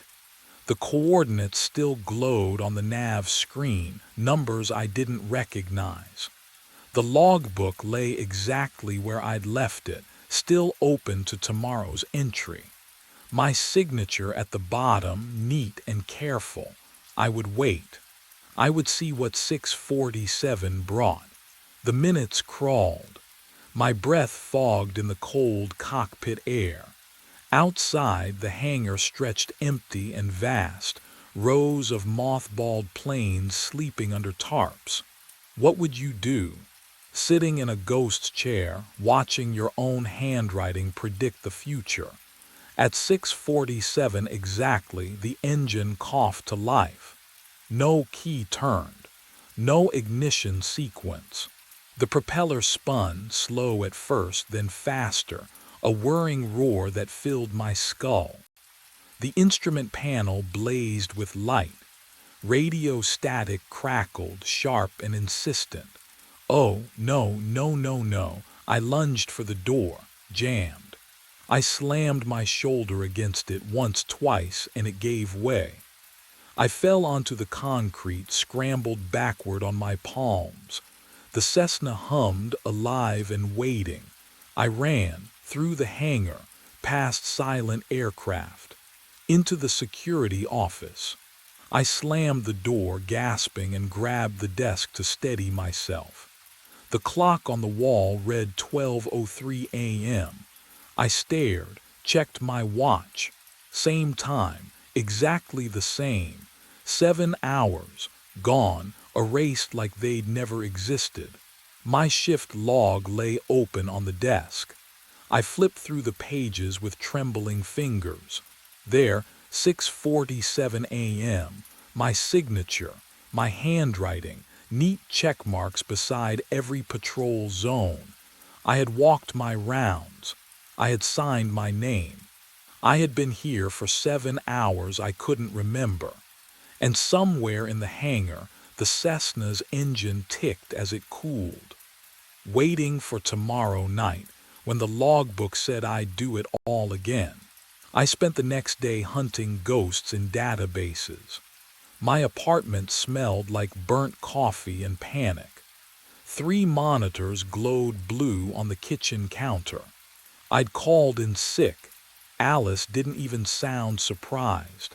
And now I sat clicking through Federal Aviation records, fingers trembling on the mouse. The crash file loaded slowly. Cessna N7734, total loss. October 3, 2017, single fatality, but the pilot's name, redacted. Black bars covered every identifying field. Date of birth, redacted. License number, redacted. Next of kin, redacted. Even the autopsy findings were stripped clean, just a clinical note about blunt force trauma and a timestamp. What would you do? Keep digging or walk away before the hole swallows you? I kept digging. The archived news sites gave me more. Local coverage of the crash, grainy photos uploaded 8 years ago. I clicked the first thumbnail. The wreckage spread across desert hardpan, crumpled aluminum catching Arizona sun. Yellow tarps, a body bag zipped and waiting, and there, in the background, a figure, security uniform, dark blue, same cut as mine, standing beside a perimeter barricade, arms crossed. The photographer must have used a cheap camera because the face was blurred, motion smudged into obscurity. But the posture, oh God, the posture was mine, the way I stand when I'm cold. Left shoulder slightly higher, weight shifted to the right leg.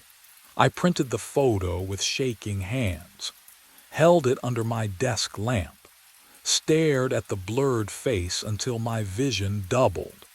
That uniform hadn't existed in 2017. Our company didn't contract Chandler Regional until 2019. So how had I been there, watching myself crash? I couldn't stay away. The photo burned behind my eyes for 2 days, but Thursday night I clocked in like always and walked straight to N7734. The hangar lights buzzed overhead, casting their sickly yellow glow across the concrete. My boots echoed in the emptiness. The Cessna sat where it always did, waiting. I climbed the wing step. The metal was cold under my palm, leaching warmth from my skin even through my glove. The cockpit door hung open. Inside, the logbook lay on the co-pilot seat, thicker than before. I grabbed it and the leather felt wrong, worn in places my hands had never touched. I flipped it open, page after page, my handwriting. Every single entry dated in the future. December 22nd, 0647. Departure. Destination, nowhere final approach. December 23rd, 0647. Departure. Destination, nowhere final approach. December 24th. December 25th. December 26th. The ink was fresh. I could smell it. That sharp chemical bite mixing with the stale air and old aviation fuel. My chest tightened. Each entry identical, same time, same destination, same loops of my own cursive that I hadn't written. Then I reached the last page, December 30th. 1 week from today. The entry was half finished, the pen stroke trailing off mid-word as if whoever wrote it, as if I had been interrupted. Would you keep reading? Knowing every page pulls you closer to something you can't escape. I turned back to the first future entry. My hand shook as I held the corner of the page, just a tremor, barely noticeable. I tried to steady it, but the shaking persisted. A fine vibration I couldn't control. I froze. The crash report. The redacted pilot file I'd found. There had been a medical note buried in the appendix. Progressive neurological tremor. Right hand. Onset unknown. I lifted my hand into the dim light. The tremor spread up my wrist, and that's when I understood I wasn't investigating the crash pilot. I was becoming him. I grabbed the crowbar from the maintenance locker and swung it against the fuselage. The impact jolted through my arms. No dent, not even a scratch. The metal hummed beneath the blow, a tuning fork struck underwater, vibrating at a frequency I felt in my teeth. I swung again. Again. The tremor in my right hand made my grip slip, but I didn't stop. Couldn't stop. The sound echoed through the hangar, sharp clangs that should have left gouges, fractures, something real. Nothing, the Cessna sat pristine, untouched. My breath came in ragged gasps, fogging in the cold air. The fluorescent lights overhead flickered once, twice, then steadied, and that's when I saw him. A figure in a security uniform walking between the mothballed aircraft. Same height, same gait. He moved through the shadows near the far wall, checking his flashlight beam across the tail numbers. Me. But younger, maybe 25. Hair darker, no tremor in his stride. I blinked. He was gone. The lights flickered again. Another figure appeared, closer this time, crossing the aisle near the office door. Older, graying at the temples, same uniform, same route. He didn't look up, didn't acknowledge the plane. Just walked his patrol, step by step, like I'd done 1,000 nights before, like I was doing now. Can you imagine watching yourself and realizing you're not the original? The hangar air tasted stale, recycled. How long had I been breathing the same breath? The fluorescent hum pressed into my skull, a tone I'd heard so many nights it had become silence. I turned. A third figure stood near the wing. My age. My face. Staring at the logbook in his hands, tremor visible even from here. The lights went out. When they stuttered back on, the hangar was empty. Just me. Just N7734. And the logbook lying open on the wing, pages fluttering though there was no breeze. I stepped closer and saw the next entry had appeared. My handwriting, today's date, but I was still holding the crowbar. The cockpit smells like aviation fuel and something older. Leather seat beneath me, cold glass under my palms. I blink, and the world slides into focus. Instruments glowing green, yoke vibrating in my grip. We're moving. The engine roars, not starting, already running. The propeller blurs outside, chewing through stale hangar air. Concrete rolls beneath the wheels, faster now, gaining momentum. I lunge for the door handle. Jammed. I slam my shoulder against it. Nothing, the metal doesn't even rattle. No. My breath fogs the windshield. I wipe it clear and freeze. He's standing on the hangar floor, me. Same uniform, same posture, arms at his sides. Watching, not moving, not shouting. Just watching as the plane taxis past him. His face is mine, but emptier. A photograph left too long in the sun. Can you imagine seeing yourself like that? Standing outside your own body, observing your panic with perfect stillness. The radio crackles to life. Cessna November 7734, you are cleared for takeoff. The voice is calm, professional. Wrong, I grab the mic. I didn't request clearance. I'm not. Cessna November 7734, maintain heading, cleared for departure. The plane accelerates. My hands aren't on the throttle. The yoke pulls forward on its own. Ahead, the sealed hangar door looms. Corrugated metal. No gap, no opening, but as we rush toward it, the door isn't there anymore, just sky. Endless, black, and the radio voice. I finally recognize it now. The cadence. The tremor buried under the calm. It's mine. But whose voice am I hearing it with? I grip the yoke. My hands lock around cold metal. The vibration travels up my forearms. Steady, rhythmic, alive. The engine roar swallows all thought. The Cessna accelerates toward where the hangar door should be, toward nothing but black sky and stars that shouldn't exist indoors. The navigation panel flashes.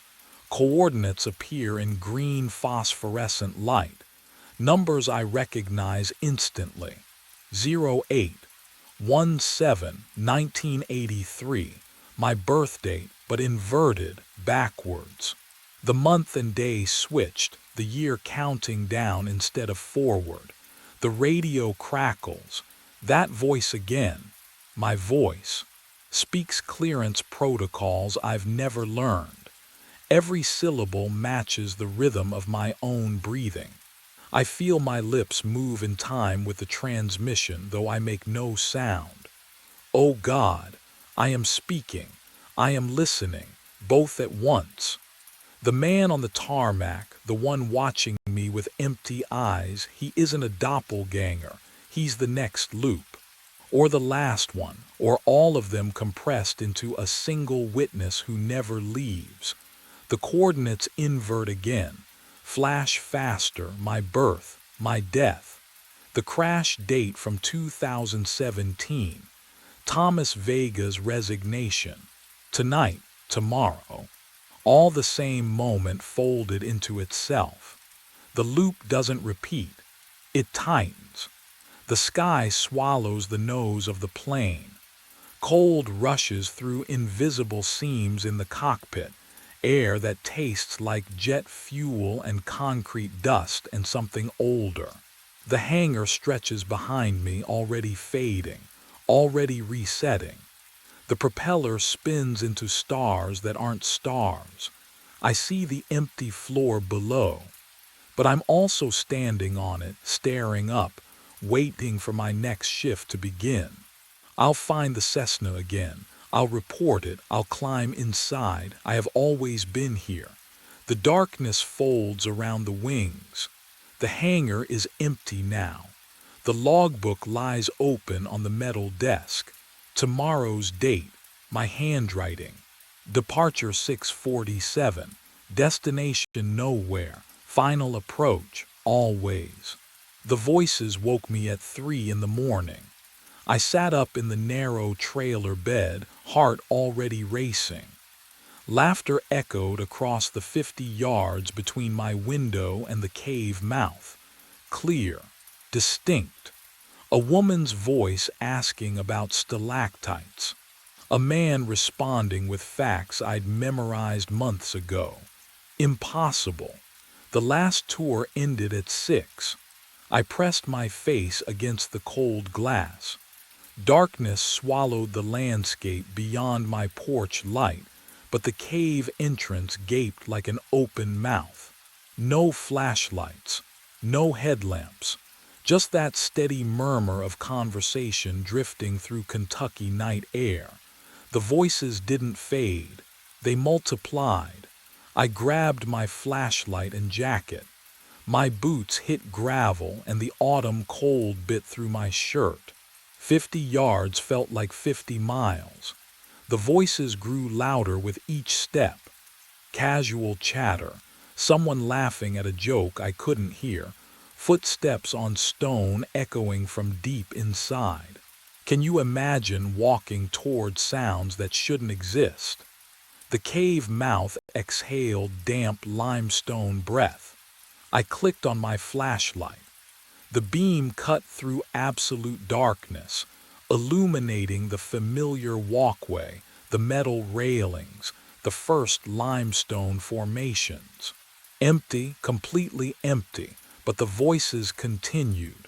They came from deeper in, past the main chamber, past the tour route, toward the section we sealed off years ago. I stepped onto the limestone path. Water dripped in rhythm somewhere ahead. The mineral smell wrapped around me, thick and ancient. Then I saw them, boot prints, fresh mud, leading down the walkway. My throat tightened. The prints were clear, recent, wet enough to gleam under my flashlight beam. They tracked straight through the main chamber, past the safety barriers, toward the rusted chains marking the restricted tunnels. The voices called from beyond those chains, laughing like nothing was wrong. I followed the prince into the darkness. I ducked under the rusted chain, the metal groaning against the limestone. The smell hit me first, old iron and something sour, like wet earth left too long in darkness. My flashlight beam followed the boot prints deeper into tunnels I hadn't walked since. Wait, I'd never walked these tunnels. I started here 6 months ago. The restricted section was already sealed when I arrived. My breath fogged in front of me thick white clouds that shouldn't exist this far underground. The temperature had dropped. I could feel it through my jacket, a cold that pressed against my skin like wet fabric. Water dripped somewhere ahead. Steady. Rhythmic, too rhythmic. Drip, drip, drip, like a metronome counting down.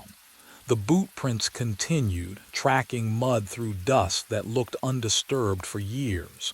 The contradiction made my chest tighten.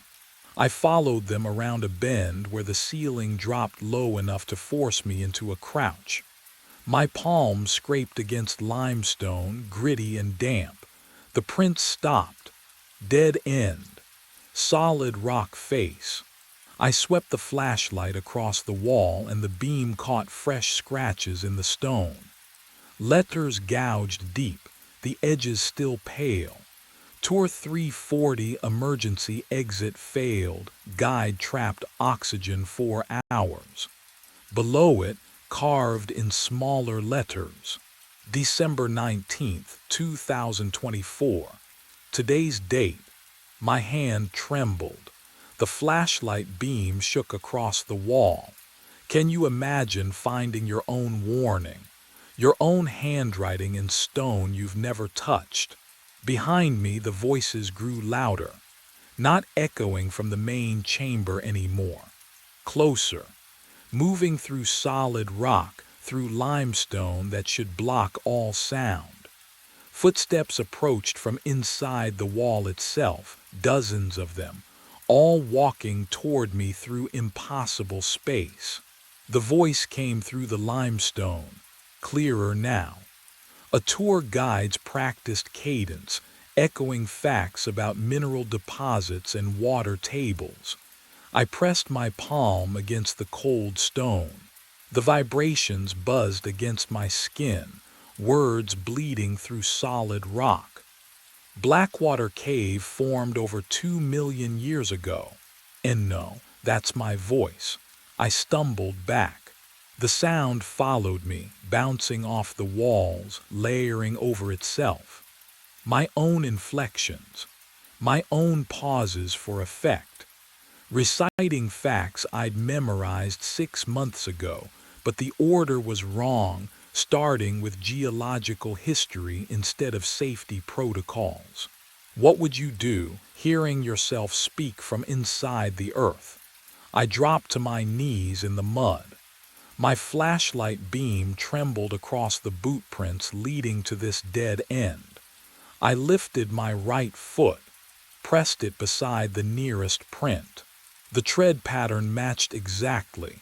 Every ridge, every worn patch near the heel where I drag slightly when I'm tired. The cold mud squelched between my fingers as I traced the outline. Mine, all mine. The phantom footsteps grew louder, dozens of shoes on stone shuffling closer. Laughter echoed from somewhere ahead, tourists amused by some joke I couldn't hear. I spun, flashlight cutting through darkness. The tunnel behind me stretched empty. No movement, no bodies, just that voice. My voice, droning on about limestone formations.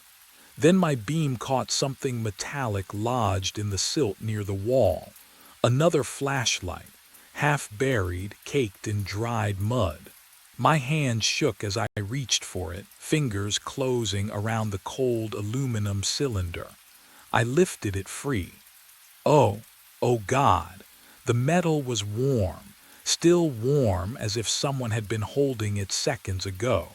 The warmth of the second flashlight seeped into my palm, metal that should have been cold as the limestone around me. I dropped it, backed away. My mind raced back to 6 months ago, to the morning I'd signed the paperwork in Corrine, Shelby's cramped office above the gift shop. "You're running from something," she'd said, not a question. I'd stared at the contract. Atlanta, bad breakup, dead-end job, the usual. Her eyes held mine. 50-something, weathered face, hands that knew rope and rock. "This isn't a hiding place, Blake. It's quiet, but not always peaceful. Quiet is exactly what I need." She'd poured coffee that smelled like burnt earth and slid a mug across the desk. "There was an incident in 2011. A guide named Garrett Finley went down for a late inspection. Never came back up. We searched for 3 days, found nothing. No body, no equipment, no explanation." I took the mug.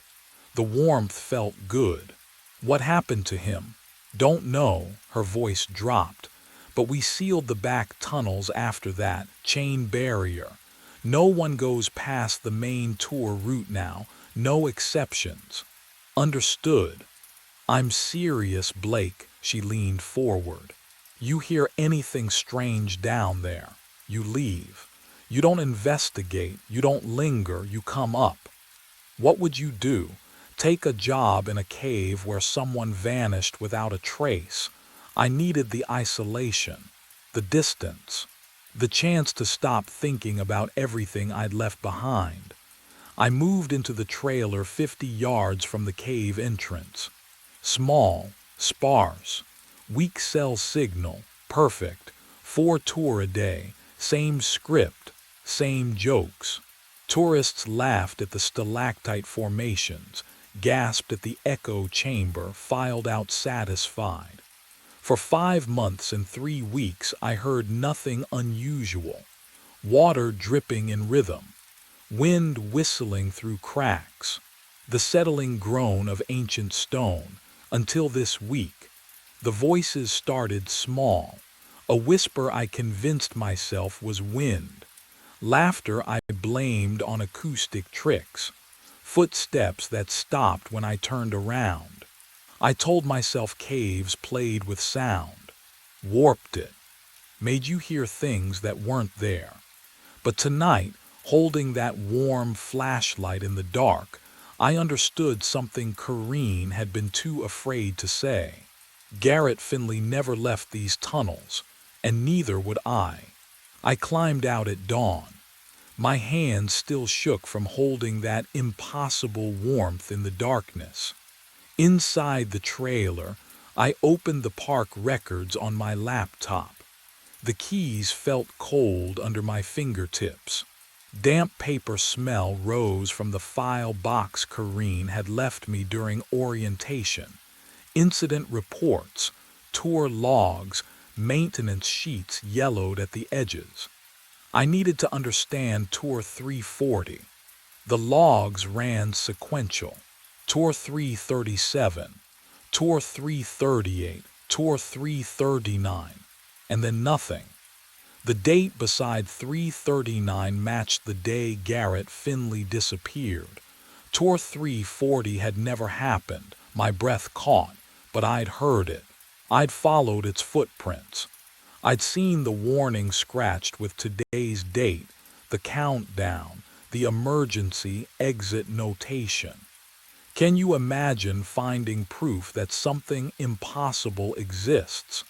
I searched the incident file for Garrett's name.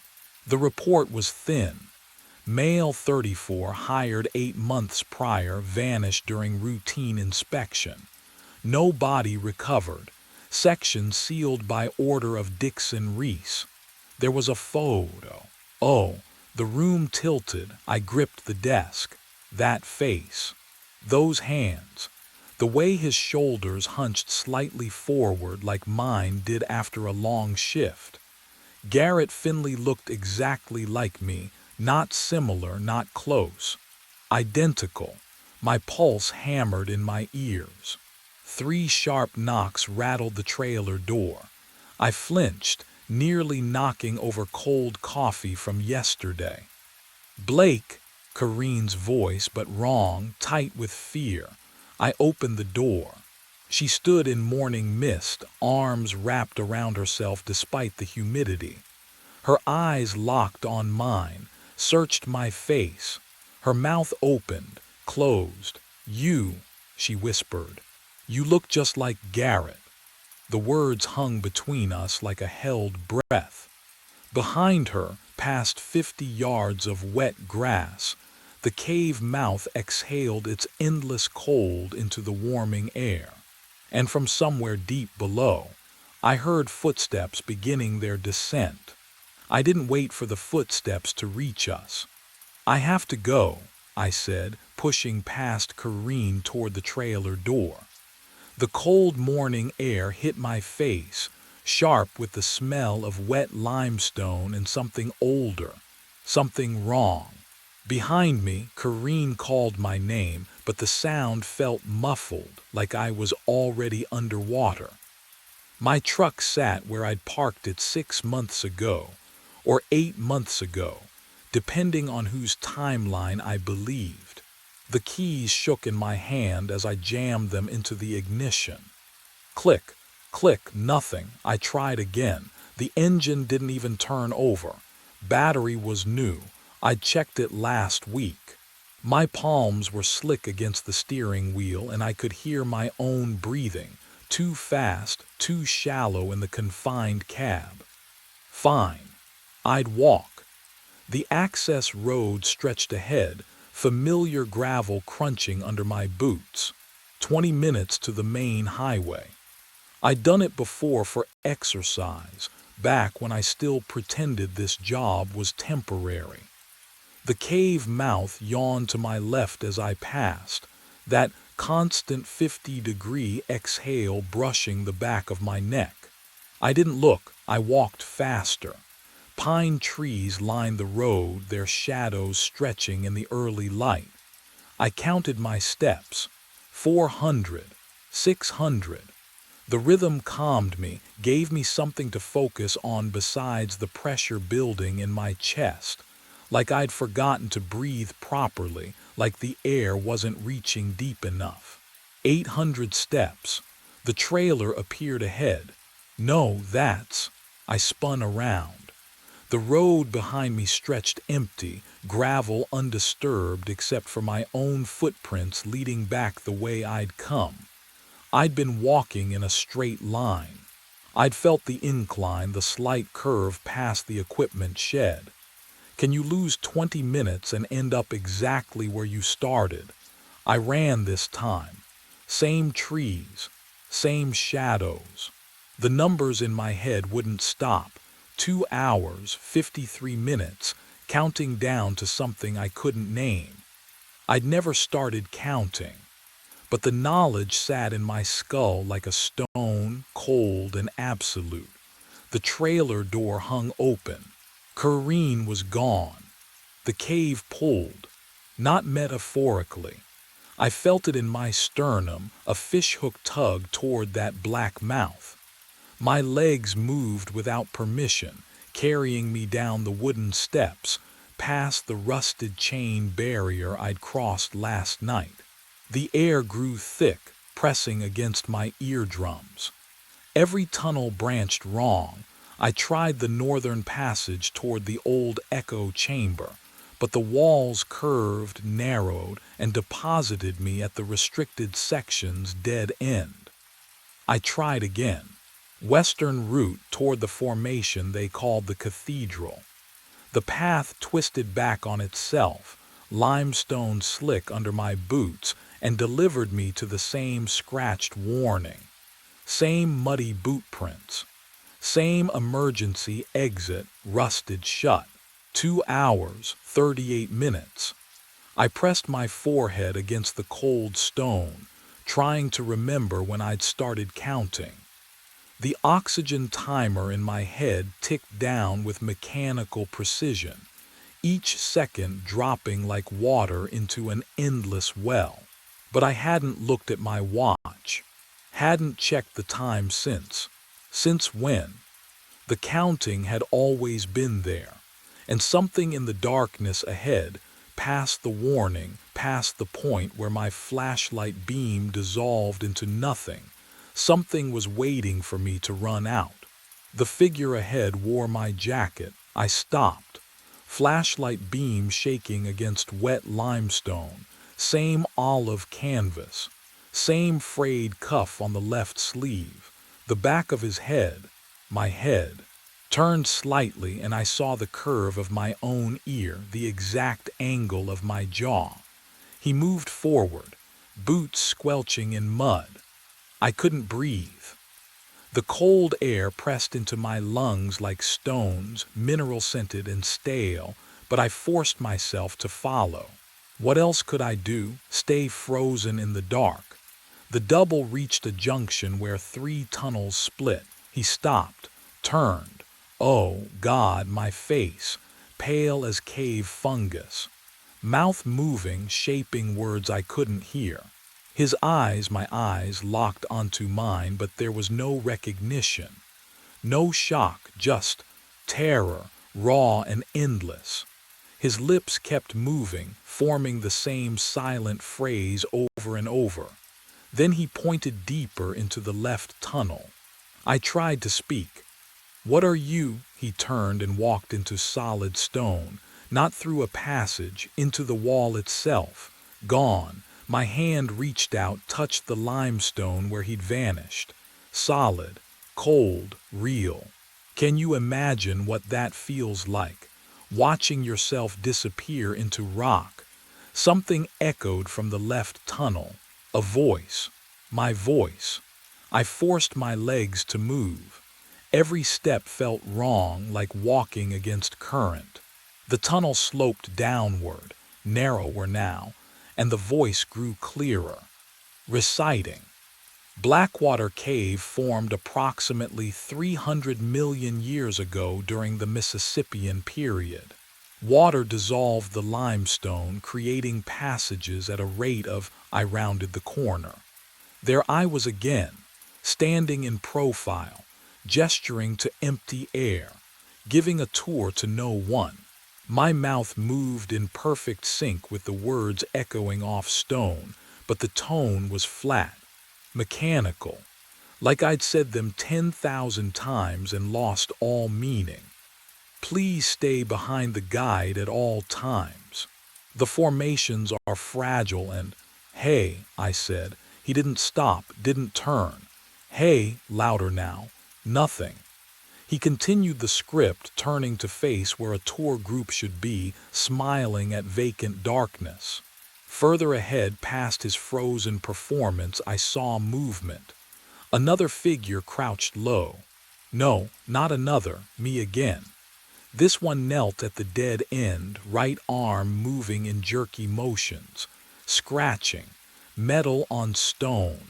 The sound scraped through my skull, sharp, rhythmic, desperate. I walked past my touring self. He didn't acknowledge me. I could have touched him, could have shaken his shoulder. But something in my gut told me he was as solid and as empty as the wall that swallowed the first one. The crouching figure kept scratching. I crept closer, saw the words forming under his, under our fingernails bleeding and broken. Tour 340. Emergency exit failed. He was creating the warning I'd already found. I knelt beside him. Can you hear me? His hand never stopped, eyes fixed on the stone. Lips pressed tight, I reached out. My fingers passed through his wrist like mist. That's when I understood. They weren't ghosts. They were echoes. Moments trapped in stone, playing forever. And if they were here, still scratching, still giving tour, still pointing the way, then what was I? My hand passed through him like he wasn't there. Like I wasn't there. The cold shot up my arm. Not from his body, but from the stone itself. The limestone felt wrong against my palm, too smooth, too warm, as if it had been touched moments ago by something living. The smell of damp earth filled my lungs, but underneath it, something metallic, copper, blood maybe, or rust. The crouching figure kept scratching. The sound echoed in triplets, each repetition slightly delayed, like my ears couldn't decide which moment to hear. Then I remembered this, not as a memory surfacing, as something happening right now. I was scratching the warning into stone, my fingernails tearing, limestone dust bitter on my tongue. But I was also standing behind myself, watching. And I was somewhere else entirely, shaking Kareen's hand on my first day, her smile tight with something unspoken. 2011, 6 months ago, the same handshake, the same trailer, the same damp cold seeping through my jacket. Can you imagine holding two lives in your head at once? Both real, both true, both ending here in the dark. The tour guide version of me spoke through the walls, his voice, my voice, reciting stalactite formation rates. But the words layered wrong. I heard myself say 10,000 years and 6 months ago and never all at once, syllables bleeding together like water through limestone. Oh, no, no, no, no, I done this before, not remembered it. Done it, the descent, the voices, the boot prints that matched mine because they were mine, left hours ago, days ago, years ago. Time didn't move right down here. It folded. It looped. It trapped. And that's when I understood what the oxygen countdown really meant. I ran deeper into the tunnel. The limestone pressed close, cold and damp against my shoulders. My flashlight beam jerked wildly. But I didn't need it anymore. I knew where I was going, had always known. The emergency exit waited at the far end, rusted and sealed, the door Garrett clawed at in 2011. The door I clawed at 6 months ago. The door I'm clawing at now. My fingernails scraped metal. Orange rust flaked away, tasting like old blood in the air. The handle wouldn't budge. I threw my weight against it. Nothing. The hinges had fused solid, corroded by time and cave moisture into a single, immovable slab. Help, my voice cracked. Someone, please. But you know who was coming, don't you? Behind me, footsteps echoed, not one set, dozens. I turned, flashlight shaking in my grip. They filled the tunnel, all of me. Some wore my jacket from today.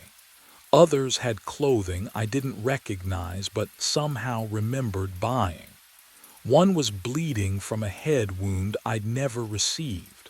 Another clutched a flashlight with a dead battery. They moved in unison, faces slack, mouths opening. When they spoke, my voice layered over itself in impossible harmony. Tour 340. The exit failed. Oxygen remaining. 0 hours. I pressed against the rusted door. My chest should have been burning, lungs screaming. But I breathed normally, easily, the cave air flowing through me like I'd been part of it for years. I couldn't die here. Can you understand that? The loop wouldn't allow it. Death would have been mercy. An ending. This was continuation, eternal repetition. The countdown had always been a lie. One of the figures stepped forward. His face was mine, but older, resigned. He pointed back toward the sealed section, toward the chains and the warning scratched in stone. You have to go back, he whispered. Seal it. Forget. Start again. And that's when I understood what Kareen had been trying to tell me the whole time. I wake to morning sun through the trailer window. The light feels warm, normal. 6 months I've been here now, and the routine fits like old skin. I stretch, feet hitting cold linoleum, and shuffle to the coffee pot. The aroma fills the small space, bitter, comforting, real. The schedule sits on the counter, 4 tour today. I scan the list. Tour 340, something flickers in my chest. Unease maybe, but I don't know why. My phone buzzes. Kareen. Blake, she says, her voice sounds tight. I just, I need to check on you. I'm fine. I sip coffee. Why wouldn't I be? A pause, long enough that I hear her breathing. You just, you remind me of someone. Be careful today, okay? Don't go wandering after hours. Kareen, I know you don't remember. Her voice cracks. Just promise me. She hangs up before I can answer. I stare at the phone. What don't I remember? The coffee tastes wrong suddenly. Too bitter. I set it down and look out the window toward the cave mouth 50 yards away. Cold air seems to drift from it even in daylight, carrying the smell of limestone and standing water. Tonight, I'll hear something. I don't know how I know this, but the certainty sits heavy in my gut. Voices, maybe. Footsteps echoing where no one walks. Tonight, I'll descend. Can you imagine forgetting your own nightmare? Waking clean only to walk straight back into the dark. The muddy boot prints are already there, waiting in tunnels I haven't entered. The warning is already scratched into stone. My handwriting, though I've never held the tool. Tour 340 has always been scheduled. I've always taken this job. I've always descended. The loop doesn't need my memory.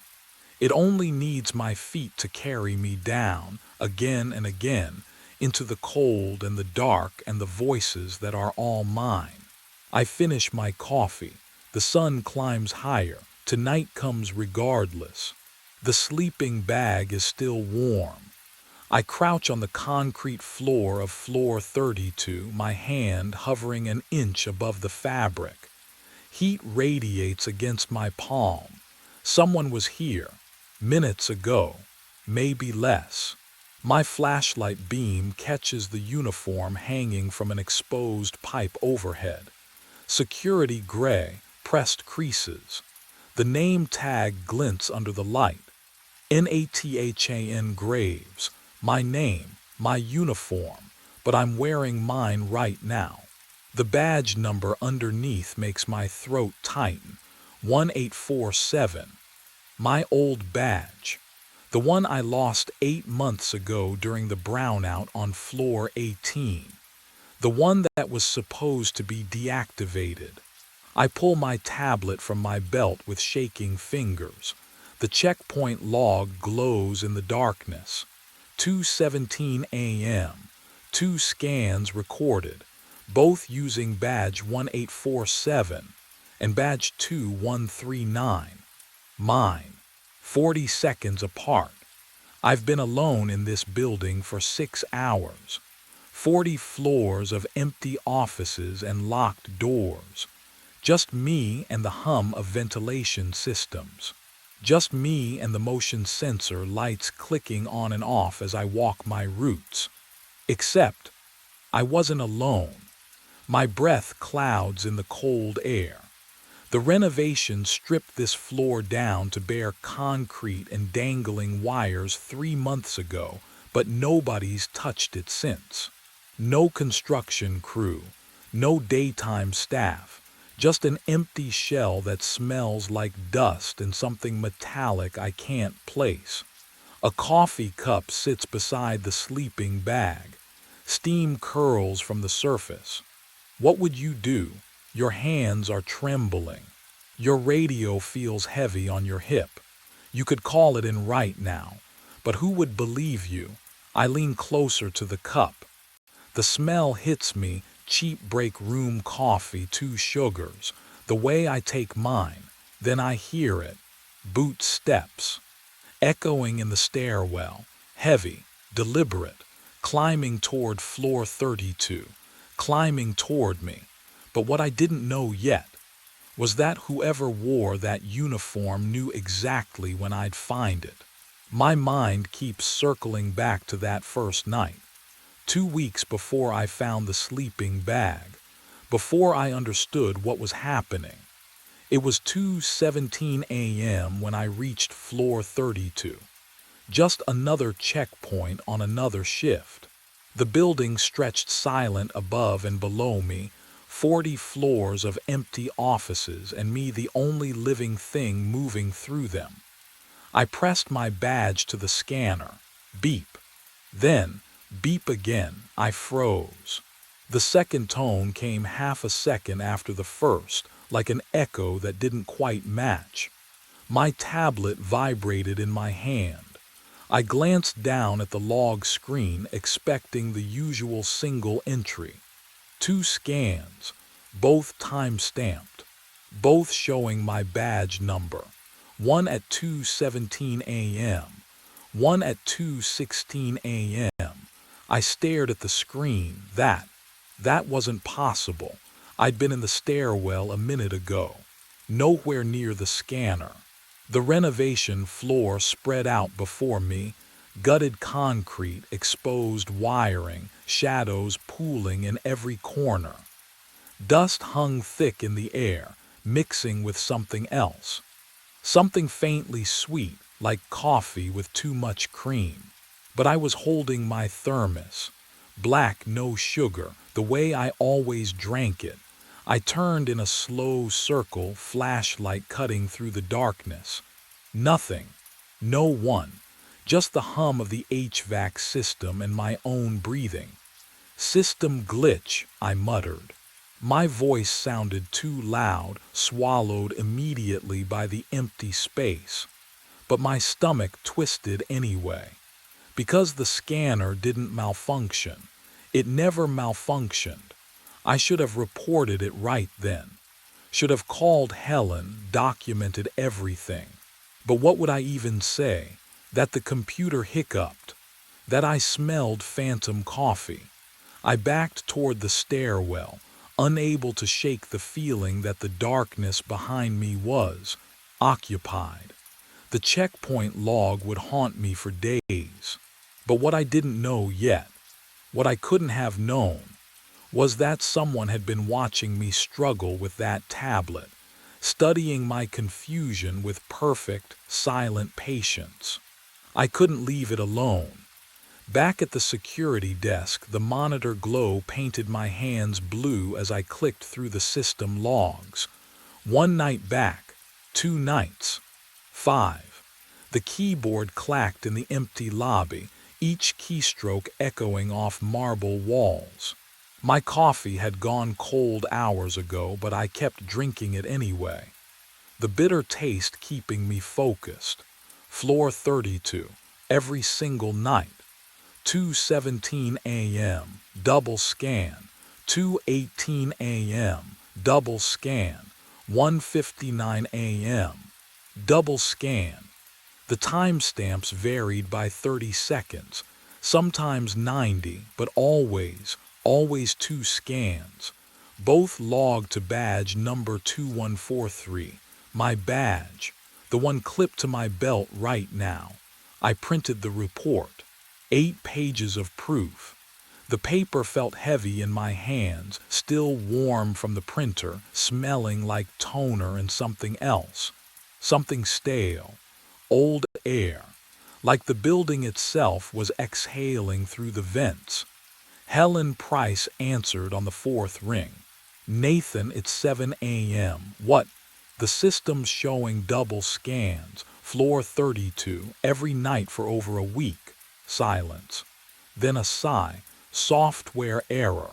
Happens during renovation phases. The crew's probably testing badge readers.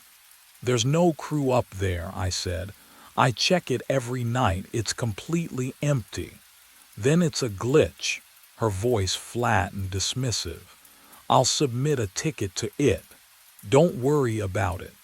But what she didn't know What she couldn't know from her daytime shifts was that the pattern was too perfect to be random. I stopped sleeping well after that.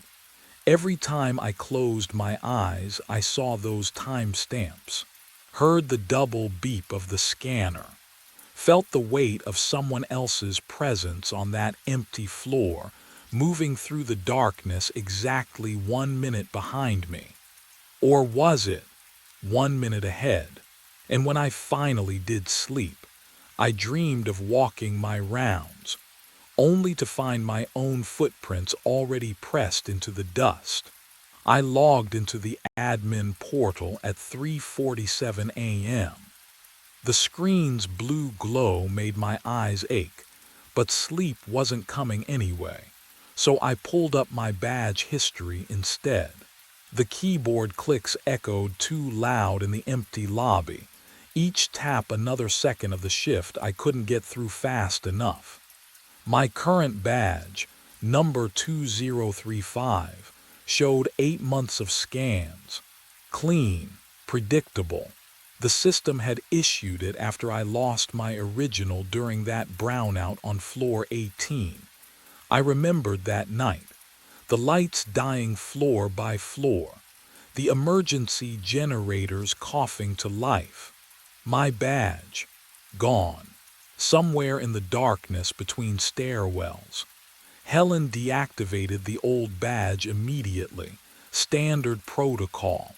Badge number 1847 dead in the system by morning. I pulled up the deactivation record. February 9th. Timestamp.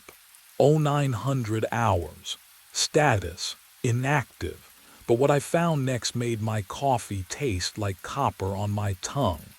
I ran a scan history for badge 1847, and the screen filled with entries, recent entries. The deactivated badge had logged 32 scans in the past month. I scrolled through the timestamps, my pulse hammering against my throat.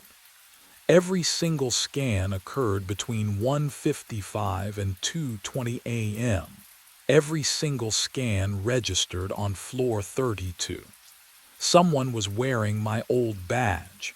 Someone who knew exactly when I made my rounds, who moved through the building like a ghost, always just ahead or just behind me. The fluorescent lights above me buzzed, a sound like insects trapped behind glass.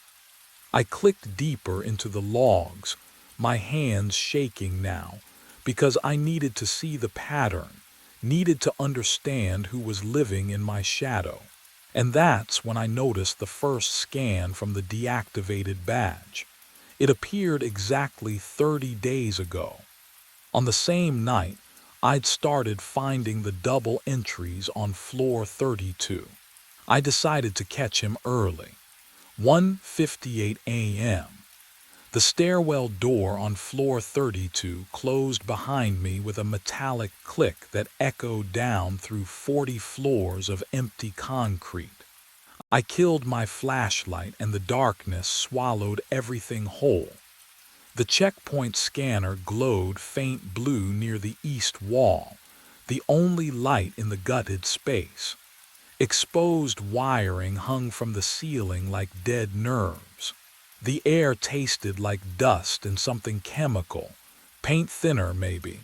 I moved behind a concrete support pillar and crouched, waited. The cold from the floor seeped through my uniform pants. My knees ached. I checked my watch. The dim glow read 2:01. 12 minutes until he usually appeared.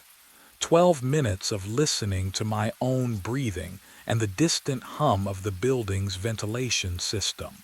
Can you imagine sitting in complete darkness, knowing someone has been watching you for weeks, knowing they've stolen your identity and memorized your every movement? My hand rested on the radio clipped to my belt, but I didn't call it in. Helen would just dismiss it again. System glitch, paranoia, sleep deprivation, 2:08, 2:09. The silence pressed against my eardrums. I could hear my pulse. But what I heard at 2:13 made my breath catch in my throat. The stairwell door opened. Not the screech of rusted hinges, this was smooth, controlled. Someone who knew exactly how to move through this building without making noise. Footsteps followed. Boot heels on concrete, even, measured. The same pace I used during rounds. The checkpoint beeped. I flicked on my flashlight and flooded the space with white light. Nothing. The checkpoint scanner's screen showed a successful scan. Badge number 1847. My deactivated badge, but the space in front of it was empty. Just exposed concrete and shadows and hanging plastic sheeting that didn't move. The air, though, oh God, the air had changed. It smelled like coffee, fresh brewed. And beneath that, the sharp tang of human sweat. Someone had been standing there 3 seconds ago. And then I heard the breathing behind me. I spun around. Nothing. Just exposed concrete and shadows stretching away from my flashlight beam. But the breathing, it had been right there, close enough to feel. My hand shook as I swept the light across the gutted floor. The smell of coffee and sweat still hung in the air, thick and human. Real. Then I saw it. Behind a stack of drywall sheets in the corner, a dark green sleeping bag crumpled against the wall. My boots crunched over construction debris as I approached. The fabric was still warm when I crouched down and touched it. Not just warm, recently occupied. A coffee cup sat beside it, half full, steam rising. Can you imagine finding proof that someone's been sleeping 20 feet from where you stand? That they've been here for weeks, maybe months, and you never knew. I pulled back the sleeping bag. Underneath, energy drink cans, 6 of them, protein bar wrappers, a water bottle, and hanging from an exposed pipe above, a security uniform. My uniform. The name tag caught my flashlight beam. Nathan Graves. I leaned closer, throat tightening. The badge number embroidered below the name. 1847. My deactivated badge. The one I lost 8 months ago. But what I found next made my blood run cold. A spiral notebook lay tucked inside the sleeping bag. I flipped it open with trembling fingers. Page after page of handwritten notes. Times, floor numbers, routes. 2:17 a.m., floor 32, east stairwell. 1:43 a.m., floor 18, west elevator bay. 3:06 a.m., lobby, coffee break, 6 minutes, every checkpoint, every pattern. Every habit I'd developed over 8 months of overnight shifts, documented, studied, memorized. The handwriting looked almost like mine, but the letters slanted wrong, too precise, too deliberate. Someone had been living here, watching me, becoming me. And then I heard it, footsteps in the stairwell again, climbing up, getting closer. The footsteps echoed closer, climbing, deliberate. My hand shot to the radio clipped at my belt. I fumbled with the volume dial, brought it to my lips, static. Dead, hissing static that filled the silence like television snow. Control, this is. This is Graves on 32. I need nothing. Just that crackling emptiness that meant I was completely alone up here. The footsteps continued their steady rhythm, boot soles striking concrete in the stairwell. Getting closer. I backed toward the opposite exit, keeping my flashlight trained on the stairwell door. My heart hammered against my ribs. The beam trembled in my grip. I could smell the concrete dust thick in the air, and something else underneath it, something familiar, coffee, sweat, the exact smell of my own uniform after a long shift. The footsteps stopped, just stopped. I froze, listened. The silence pressed against my eardrums like water pressure. Can you imagine that kind of quiet, when even your own breathing sounds like a scream? Then I saw it. A shadow stretched across the bare concrete wall beside the stairwell entrance, long and thin, cast by the motion sensor lights inside. Human-shaped, wearing the peaked cap of a security guard. The silhouette didn't move, but I could see the slight rise and fall of shoulders. Breathing. But what happened next made my blood turn to ice water. "Nathan!" The voice came from the stairwell. Calm, steady. It was my voice, not similar, not close. Exactly mine, the same timbre, the same slight rasp from too many years of cheap coffee and midnight shifts. I'd heard recordings of myself. I knew what I sounded like. This was identical. "Nathan, I know you're there." The shadow on the wall shifted. A hand reached for the door handle. I ran. The door slammed behind me. Metal shrieked against concrete as I bolted down the corridor. My boots hammered against tile. Behind me, footsteps matching my rhythm, same weight, same pace. I didn't look back. Stairwell B. I threw myself through the door and took the steps 3 at a time. Cold air rushed up from below, carrying the smell of old dust and something else, something sharp, like sweat-soaked fabric left too long in darkness. The footsteps followed. Not faster, not slower, exactly my speed. Floor 28, 25. My lungs burned. I risked a glance at the landing window as I rounded the corner there. In the reflection, same height, same build, same uniform stretched across familiar shoulders, but the badge photo on his chest.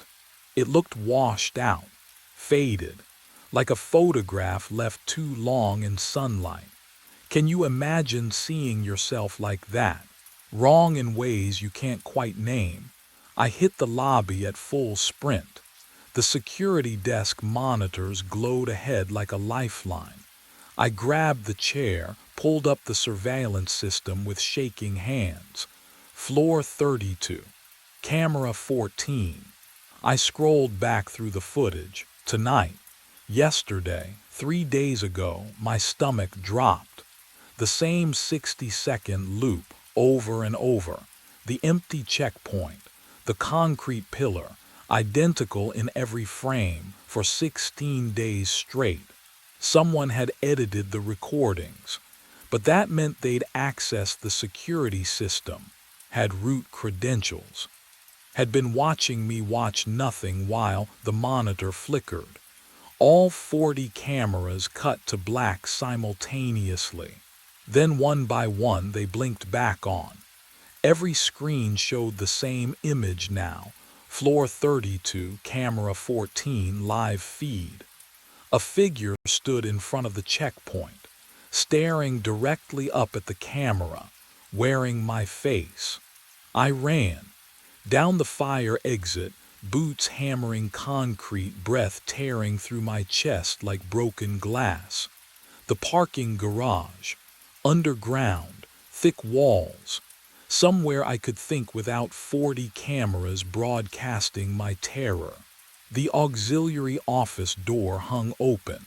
I threw myself inside and dragged the metal desk across the threshold. It screeched against the floor, a sound that made my teeth ache, but it held. I shoved a filing cabinet against it, then a chair. The air down here tasted like motor oil and concrete dust. My shirt clung to my back, soaked through with cold sweat. I could hear my pulse in my ears. that hollow thumping that drowns out everything else. The backup terminal sat in the corner coated in dust.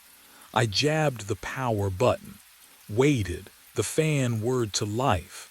I needed answers, the brownout, 8 months ago, the night I lost my badge. My fingers trembled over the keyboard as I navigated to archived footage. February 14th, floor 18, 1:43 a.m. The night the power died for 6 minutes and came back wrong. I found the file, clicked play. Grainy footage showed the 18th floor hallway. Emergency lights casting everything in sickly green. Then I appeared on screen, myself, moving toward the stairwell, flashlight beam cutting through darkness. I watched myself disappear through the door. The timestamp rolled forward. 1 minute, 2, 5. But what I saw next would crack open everything I thought I understood. At 1:52 a.m., the stairwell door opened again. Another figure stepped into the hallway wearing my uniform, my boots, my cap. I leaned closer to the screen, pulse roaring. The figure paused directly beneath camera 4. Slowly, so slowly, it tilted its head back, stared straight into the lens. The face, oh God, the face was mine, not similar, not close. Identical, every line, every angle. The same exhaustion carved into the features. The same 2-day stubble. The same small scar above the left eyebrow from a childhood fall I never told anyone about. But something in the eyes was wrong. Too focused. Too aware. Like looking at a photograph of yourself where the expression doesn't match any memory you have of that moment. The figure on the screen smiled. Not a friendly smile, not a nervous smile, a smile that said, I see you. I've always seen you. It reached up and adjusted the badge hanging from its chest. Badge number 1847. My deactivated badge. The one I reported lost, the one that should have been destroyed. Then the figure walked away, boots echoing down the hallway, and disappeared around the corner like it owned the place. The footage ended. I sat there, hands frozen on the desk. Have you ever watched something that shouldn't exist? Something that breaks the rules of what's possible? My phone buzzed in my pocket. Once. Twice, 3 times. I pulled it out with shaking fingers. The screen glowed blue in the darkness of the garage office. One new message from my own number. I stared at it. The notification sat there waiting. My thumb hovered over the screen. What do you do when you get a text from yourself? I opened it, and what I read made the walls close in. The text message glowed on my phone screen. 3 words from my own number. Welcome home, Nathan. I stared at it until the letters blurred, until footsteps echoed in the parking garage above. Voices, the day shift. I bolted up the stairs, legs screaming. The lobby lights had switched to morning mode, warmer, softer, almost kind. Jennifer from accounting was scanning in. Marcus adjusted his tie near the elevator bank. Normal people living normal lives. Helen Price stood at the security desk, arms crossed. There's someone in the building, I said, my voice cracked. Floor 32. He's been living there. He has my old badge. Nathan, she held up her tablet. I pulled the night logs when you didn't answer your radio. She turned the screen toward me. 1 scan per checkpoint. All mine, all normal times. No double entries, no anomalies. That's not possible. I saw him. I saw the footage. What footage? She swiped through the archived files. Everything's clean. You've been working doubles for 2 weeks. Maybe you need to take some time. I pushed past her, up the stairwell. 32 floors, lungs burning with each flight. The renovation floor smelled like fresh paint and morning air from open windows. The sleeping bag was gone. The uniform, the notebook, even the coffee cup. Concrete floor swept clean. But what I found in its absence would fracture everything I thought I knew about that night. Back at the security desk, Helen handed me coffee. "Drink. You look terrible." The ceramic mug warmed my shaking hands. I lifted it, took a sip. Too sweet. The sugar coated my tongue, thick and wrong. I don't take sugar, never have. But I watched my hand reach for another sip anyway, like it knew something I'd forgotten. I set the mug down. My reflection stared back from the black monitor screen between shifts. Same tired eyes, same uniform, but the badge photo clipped to my chest looked slightly washed out, faded at the edges, like it had been deactivated 8 months ago. I touched my face. The reflection touched back. Jennifer walked behind me in the screen's surface, chatting on her phone, oblivious. Helen was already walking away. "Go home, Nathan. Get some sleep." I stood, picked up my coffee, drank again despite the wrongness. My fingers found the checkpoint scanner without thinking, muscle memory guiding me through the route I'd always known. I understood then. Standing in that lobby with morning sun streaming through glass doors.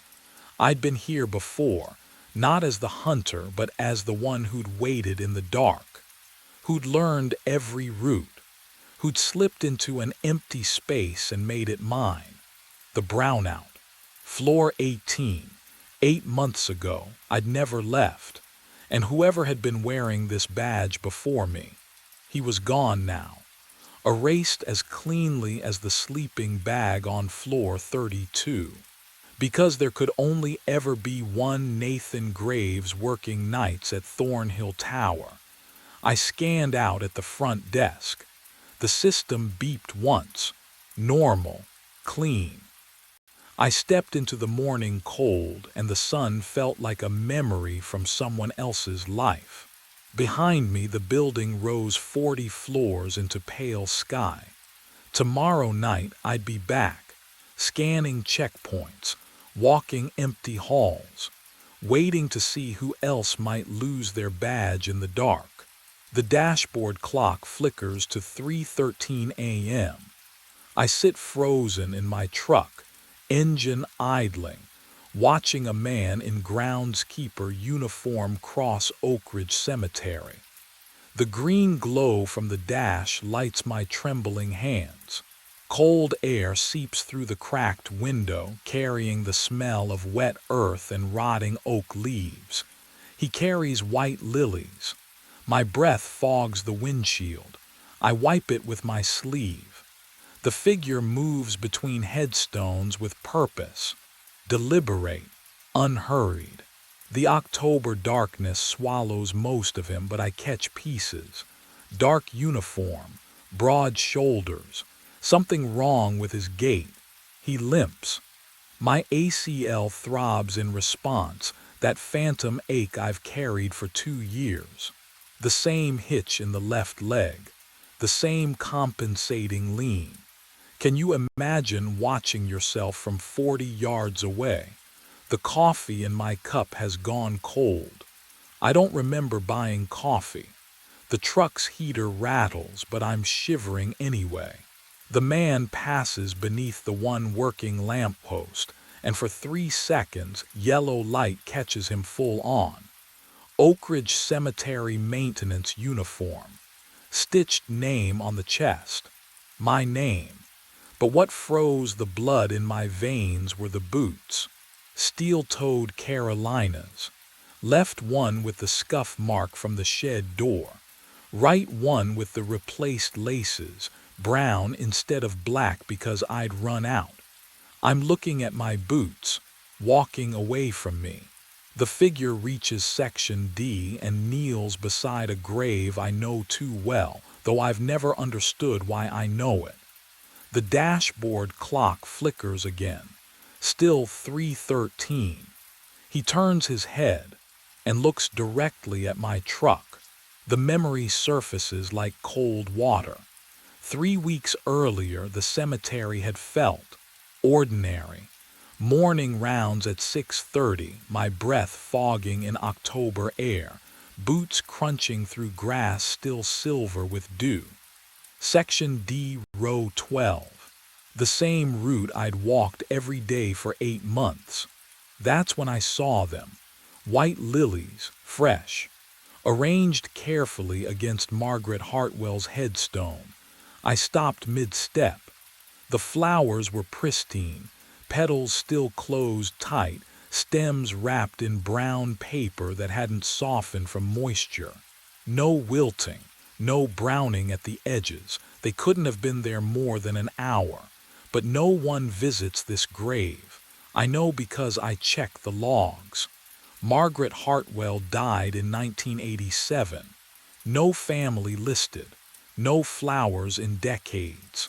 Her section sits in the far corner where the old-growth oaks block out the morning sun, where visitors never wander.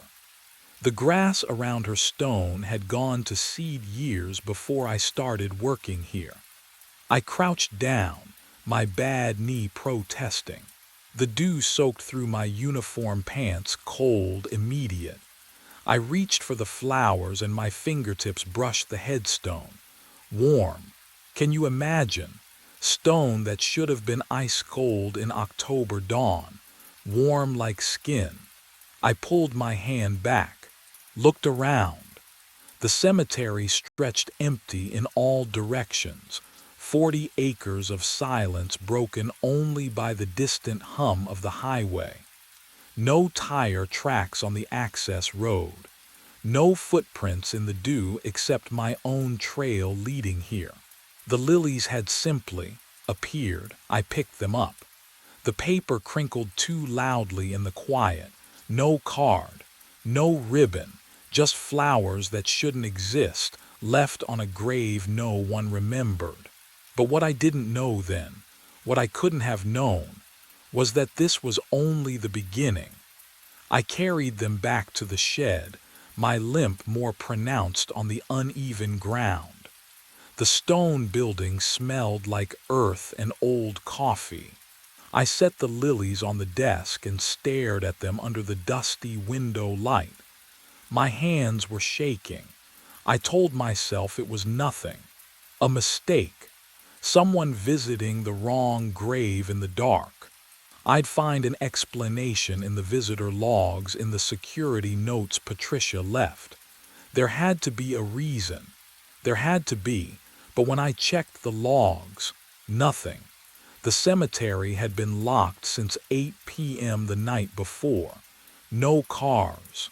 No entry. No one. I looked at the flowers again. The brown paper had darkened where my wet fingers had gripped it. The lilies sat perfectly still, their scent wrong somehow, too sweet, too thick, like they'd been grown in a place where normal rules didn't apply. That's when the real questions started crawling into my mind. Questions I should have asked right then. Questions that might have changed everything if I'd been braver, smarter, more willing to see what was already right in front of me. Who brings flowers to the forgotten dead? And why did the stone feel warm?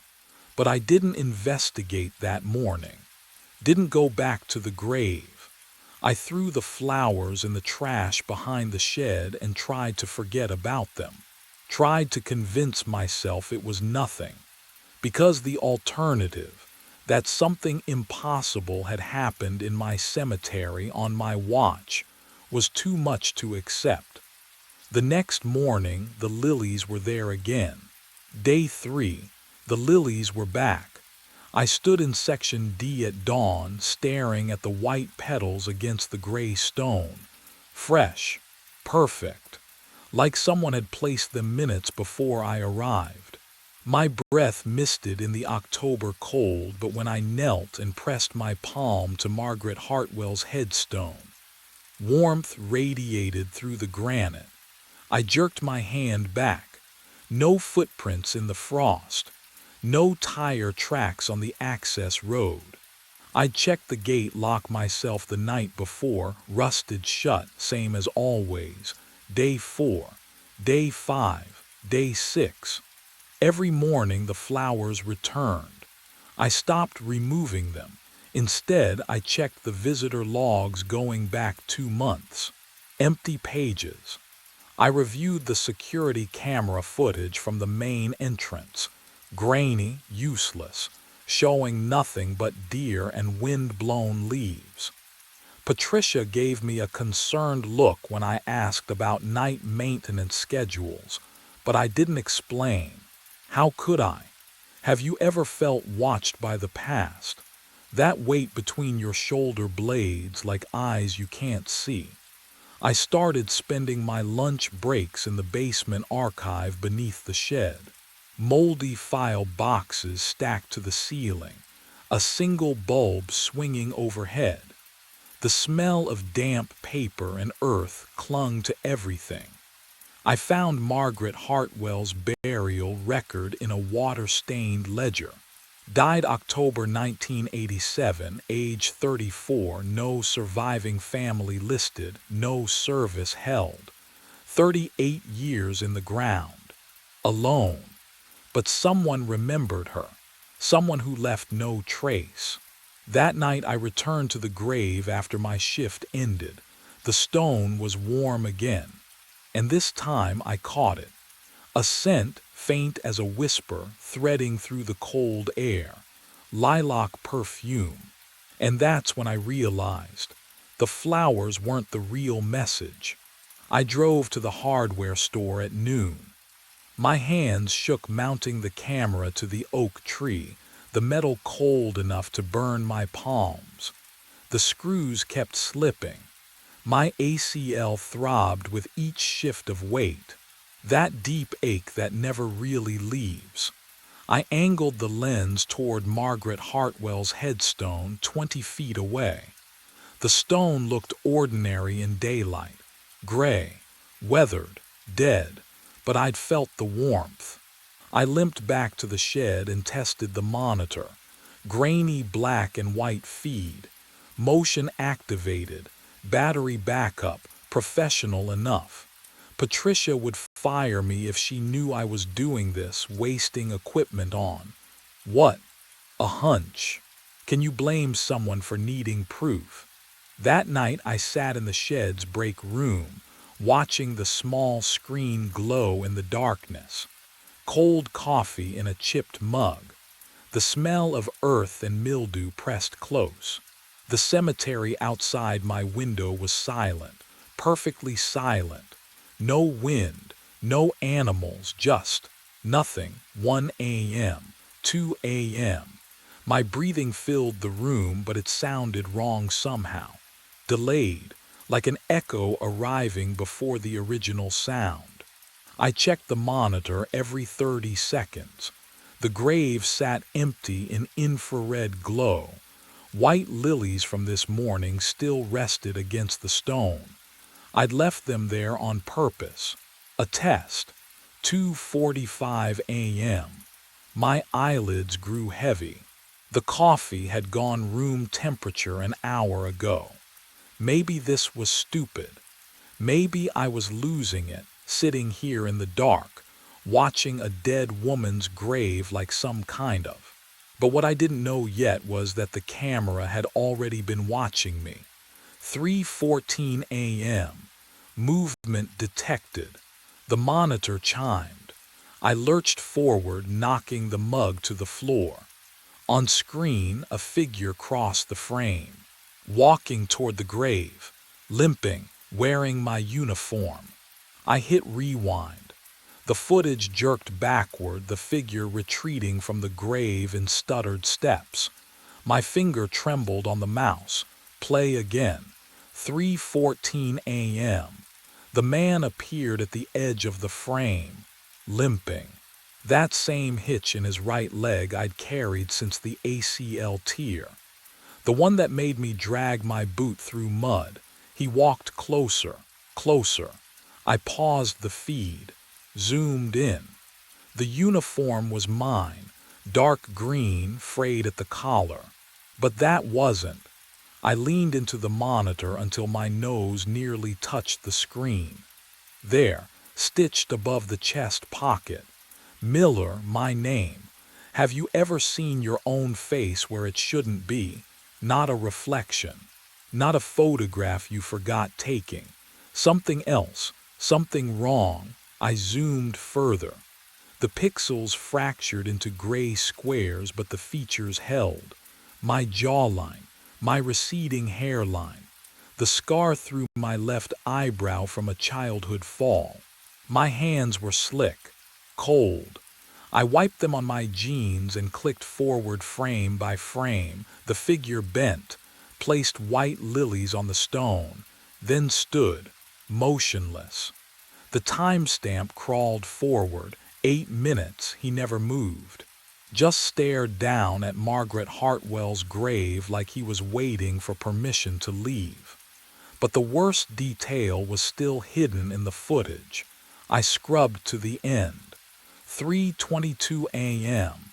The figure turned and limped back toward the shed, toward the camera. His face filled the frame for one perfect second before the motion sensor timed out. It wasn't just similar. It was identical. The coffee I'd been nursing all night surged up my throat. I lunged for the trash can, gripping the cold metal rim as bile splashed against crumpled receipts. The smell mixed with stale grounds. My stomach convulsed again and again. When I could breathe, I wiped my mouth with shaking fingers. The basement. The old personnel files Patricia never looked at. If someone was doing this, if this was some sick joke, what I found in those files would make this look merciful. The basement stairs creaked beneath my boots. Each step down felt like descending into cold water, the temperature dropping with every footfall. The single hanging bulb at the bottom swayed slightly. Though I hadn't touched it yet, the smell hit me first. Mold and old paper and something underneath, something sweet and wrong. I pulled the chain. Yellow light spilled across concrete walls lined with metal filing cabinets, their surfaces filmed with decades of dust. Personnel records, 1920s through present day. My hands shook as I pulled open drawer after drawer. The folders were organized by decade, their manila edges soft with age and moisture. 1950s, 1960s, 1970s, 1980s. I flipped through names I didn't recognize, faces faded to sepia ghosts in stapled photographs. Henderson, Kowalski, Marino. My fingers stopped. Aldridge Thomas. The folder felt heavier than it should. I carried it to the rickety card table beneath the bulb and opened it with hands that no longer felt like mine. Employment date, March 4th, 1986. Date of termination, October 19th, 1987. Reason for termination. The words blurred. I blinked. Read them again. Deceased. Found on premises. My throat closed. I turned the page. Incident report. Police notation. The handwriting was tight, efficient, bureaucratic. Body discovered 0300 hours by night patrol officer. Location, Section D, Row 12. Margaret Hartwell gravesite. Time of death estimated. 03:14 a.m. No signs of foul play. Cause of death: cardiac arrest. No next of kin notified. 03:14. The numbers burned. I couldn't breathe, couldn't think. My vision tunneled to the final page clipped inside the folder. Personnel photograph, required for all employees. I lifted it with trembling fingers. The face staring back at me was mine. Same receding hairline, same scar above the left eyebrow, same exhausted eyes. But the date stamp in the corner read April 7th, 1986. And in the margin, someone had written in faded blue ink. He said he'd been here before. I blinked, and the day was gone. My truck sat parked in Section B, engine cold. The sun hung low and orange through skeletal oaks. I was holding my rake, but the pile of leaves at my feet looked hours old, dry and crackling. My ACL throbbed like I'd been walking for miles. I couldn't remember anything after lunch. Panic crawled up my throat. Can you imagine losing 6 hours of your life, not sleeping through them, not forgetting them, just gone? I checked my phone. 4:17 p.m. The last thing I remembered was eating a sandwich in the shed at 11:30. I drove back to the office, hands shaking on the wheel. The heater blasted, but I couldn't get warm. That's when the smell hit me. Lilac, sweet and cloying like standing inside a funeral home cooler. It filled the cab thick enough to taste. There were no flowers in my truck. The next morning it happened again. I was trimming hedges near the south fence, and then I was standing at Margaret Hartwell's grave with pruning shears still in my hand. No memory of the walk, no sense of time passing, just a blank space where my mind should have been. The headstone felt warm under my palm despite the October cold. But what terrified me most wasn't the missing time. That evening, I stood at the shed window washing my hands. The water ran rust-brown from the pump. My reflection stared back, hollow-eyed and pale, and behind me, oh God, behind my left shoulder another face, same features, same uniform, watching me with eyes that didn't blink. I spun around. Empty shed, just tools and dust and silence. The lilac smell intensified until my eyes watered, and somewhere in the gathering dark, I heard footsteps that matched my limp. One heavy, one light, one heavy, one light, walking toward me through rows of graves I couldn't see. I spread the files across the shed floor. Thomas Aldridge's personnel record, my own, side by side in the dust.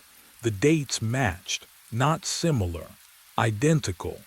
Thomas tore his ACL in April 1986. Spring maintenance accident, mower rolled on uneven ground. I tore mine April 2023, same month, same equipment failure, same everything. My hands shook as I flipped through his medical leave forms. The paper felt cold. Wrong. 8 weeks recovery for both of us.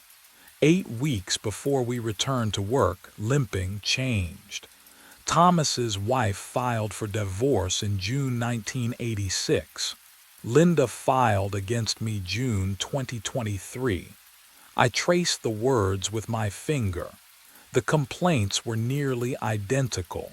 Emotional distance, refusal to communicate, a husband who'd become a stranger. The lilac smell thickened in my throat. I grabbed my own hiring date. October 1st, 2023. Thomas's hiring date. October 1st, 1986. Exactly 37 years apart. Can you imagine discovering you're not living your own life? That every choice you thought you made, someone made before you. My breath came in short gasps. The shed walls pressed closer. I counted backwards from the dates. Thomas died November 4th, 1987. 1 year and 34 days after he started. I pulled out my phone. The screen glowed harsh in the darkness. November 3rd, 2024. Tomorrow. 1 year. 34 days. The pattern was perfect. Every injury, every loss, every lonely night in this cemetery. I wasn't replacing Thomas Aldridge. I was him, living his life again, step by step, moment by moment. Trapped in a loop I couldn't see until now. But the worst realization was still coming. I stumbled outside. The night air did nothing to clear my head. My boots, the same boots Thomas wore in that photo, crunched on gravel as I walked without thinking. My body knew where to go. Margaret Hartwell's grave. The headstone gleamed under moonlight. I dropped to my knees, pressed my palm against the marble. Warm, always warm. The heat crawled up my arm like something alive. "Why?" I whispered. The lilac scent wrapped around me, suffocating, sweet. I tried to stand, to walk away. My legs wouldn't move. Not yet, not paralyzed, just waiting, like they knew something I didn't, like they'd done this before and would do it again. I thought about the footage, the figure at 3:14 a.m., same limp, same face. That was me tomorrow night, or tonight. Time didn't work right here anymore. The compulsion started as a whisper in my skull. You have to come back. I shook my head, fought it. My ACL throbbed with phantom pain. You have to bring the flowers. No. The word barely escaped my lips. The whisper became a command, undeniable, absolute. Tonight, 3:14 a.m., you will walk to this grave. I wanted to run, to drive away and never return, to call Patricia, call Linda, call anyone who might pull me out of this nightmare. But my truck keys felt heavy in my pocket, too heavy to lift. My limbs belonged to something else now, something that had been guiding me for months, positioning me, preparing me. The loop was closing, and I couldn't fight what was already written. Because tomorrow night, no, tonight, in just a few hours, I would become the figure on that camera. I would bring the lilies. I would stand at this grave for exactly 8 minutes. And what happened after those 8 minutes? That was the part Thomas's file didn't say. My legs carry me forward without permission. Left foot, right foot. The limp I know by heart, playing out like muscle memory that belongs to someone else. White lilies press cold against my palm. I didn't buy them. Can't remember picking them up, but here they are, real as the gravel crunching beneath my boots. The October air tastes metallic. Wrong. 3:13 a.m. I checked my truck's dashboard before my body pulled me out. But that clock runs 8 minutes fast, always has, which means, oh, I'm late. Section D spreads before me in shadow. The oaks overhead don't move. No wind, just silence thick enough to choke on. My ACL throbs with each step, but I can't stop. Won't stop. Something else steers now. Then I see him, standing at Margaret Hartwell's grave. Same uniform, same posture, same. My breath catches. He turns. It's my face staring back at me. Every line, every scar from the divorce I don't talk about. The exhaustion I see each morning in the shed's dusty mirror. All of it, reflected in a man who shouldn't exist. We stand 3 feet apart. The smell of lilac rises between us, cloying and sweet, though no flowers bloom in October. It coats my throat, makes me want to gag. His lips move. My voice comes out. "You are 8 minutes late." The words land like a punch. I try to speak. Can't, my tongue won't obey. He steps closer. Close enough I can see he doesn't blink, doesn't breathe. "You know what happens now," he says, still my voice. Still that calm, dead tone, and the terrible thing is, I do. But what he whispered next made me understand why Thomas Aldridge never left this place. I step forward, and Thomas steps back. No, not back. Into. The lilies fall from my hand. The smell of lilac erupts around us, suffocating, sweet as rot. His cold fingers brush mine, my own fingers, and the touch burns like frostbite. My ACL throbs, his throbs, same leg, same scar, same everything. 8 minutes, he whispers. Always 8 minutes.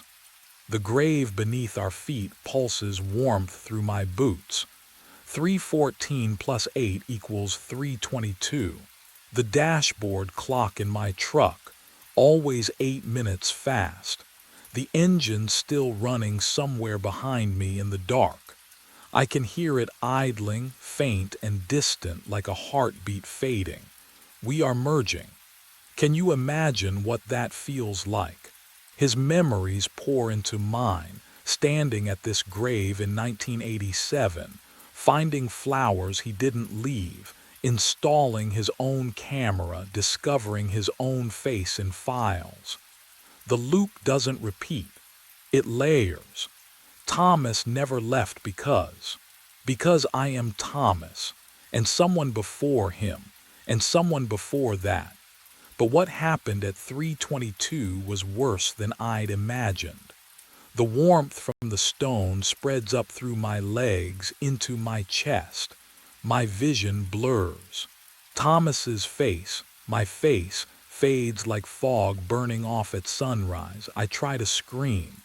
No sound comes. The cemetery swallows me whole. Dawn breaks cold and gray. The new groundskeeper parks his truck near Section D, coffee steaming in his hand. He limps slightly, bad knee from years ago, as he begins his first morning rounds at Oak Ridge. Margaret Hartwell's grave wears fresh white lilies. No footprints in the frost. In the shed, he'll find personnel files later. 2 photographs paper-clipped inside. Thomas Aldridge, 1987. Ethan Miller, last week. Identical faces staring back. Both gone at 3:22 a.m. The voice on the phone was mine. I pressed the cold plastic against my ear and heard myself speak. Not an echo, not a recording, my voice, my exact cadence. The way I swallow before bad news. "Vincent," it said, "Platform 7, 6:23. The train derails." My hand trembled. The fluorescent lights above Platform 7 buzzed, casting everything in sickly yellow. I could smell the bleach from my last cleaning round, still wet on the concrete, mixed with something else. Something metallic I couldn't place. "Who is this?" "You know who this is." The line went dead. My radio crackled to life. Rachel's voice cut through the static, sharp and impatient. "Carver, you copy. I need debris cleared from Platform 7 before the morning train. You've got 4 minutes. 4 minutes until 6:23. I clipped the radio back to my belt. My breath came shallow. The station was empty at this hour, just me and the hum of distant ventilation. But I wasn't alone. I never was down here. What I didn't know then was that this call would be the first of many. I walked toward Platform 7, my boots echoing in the maintenance tunnel. Each step felt heavier than the last. The emergency lighting cast long shadows that seemed to move wrong, delayed, like they were following something else. That's when I saw it. A phone lying on the platform edge, screen glowing, ringing. I stepped closer. The sound pierced the silence, shrill and insistent. I bent down. Read the caller ID. It said me, and the timestamp showed 6:19 a.m. Exactly now. But the call had come in 4 minutes ago. My mind raced back to 5 nights earlier, when I first found it. 3 in the morning, platform 7. The fluorescent lights buzzed overhead like dying insects, casting everything in that sickly yellow glow that made even my own hands look corpse pale. Cold down there, always cold even though it was June. I dragged my mop across the concrete, the bleach smell sharp in my nostrils, burning the back of my throat. That's when I saw it. A phone, just lying there on the platform edge. I set the mop against the wall, picked it up. The screen was still bright, fully charged. My thumb hovered over the power button, but the display lit up on its own. One missed call. Caller ID, ME. I blinked, squinted at the timestamp. 9:14 a.m., 6 hours ahead. Some drunk passenger must have messed with the settings before dropping it. That's what I told myself. That's what made sense. But here's what didn't make sense. What I didn't tell anyone. The phone was warm. Not room temperature. Warm. Like someone had just been holding it. The platform was empty. Had been empty for an hour. I turned it in to Brian at Lost and Found that morning, made some joke about passengers who couldn't hold their liquor. He tossed it in a cardboard box without even logging it, sloppy as always. I went home, slept, came back the next night. 3 a.m., platform 7, I started my sweep. And there it was again. Same phone, same spot. Same impossible glow in the darkness. I stopped breathing. The mop clattered to the floor, the sound echoing down the empty tunnel like a gunshot. Because this time I noticed something else. The missed call timestamp had changed, and what it showed made my blood run cold. I spent my lunch break in the archive room. The basement smelled like mildew and forgotten paperwork. Fluorescent lights hummed overhead, flickering every few seconds. I pulled the platform 7 incident reports going back 40 years. My hands shook as I turned pages. The paper felt brittle, cold. 3 derailments, all on platform 7. October 5th, 1984. 6:23 a.m., track debris. June 12, 2002, 6:23 a.m., track debris. March 9, 2015, 6:23 a.m., track debris. The same time, every single time. I wiped sweat from my forehead despite the chill. Can you imagine finding a pattern like that? Coincidence doesn't repeat with that kind of precision. I flipped through maintenance logs looking for what? I didn't know. Proof that I wasn't losing my mind, maybe. But what I found instead made everything worse. A log from 9 years ago. Routine cleaning schedule. Night shift assignments. I scanned the signatures at the bottom of each page. Different names, different handwriting. Then I stopped. My signature not similar, not close, exact. The way I looped the V in Vincent.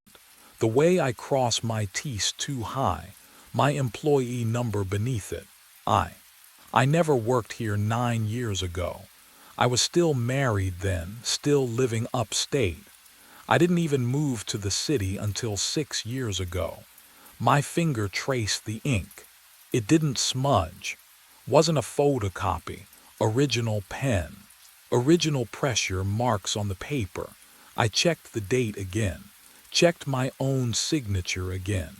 The archive room suddenly felt smaller. The lights buzzed louder. My breath came in short gasps.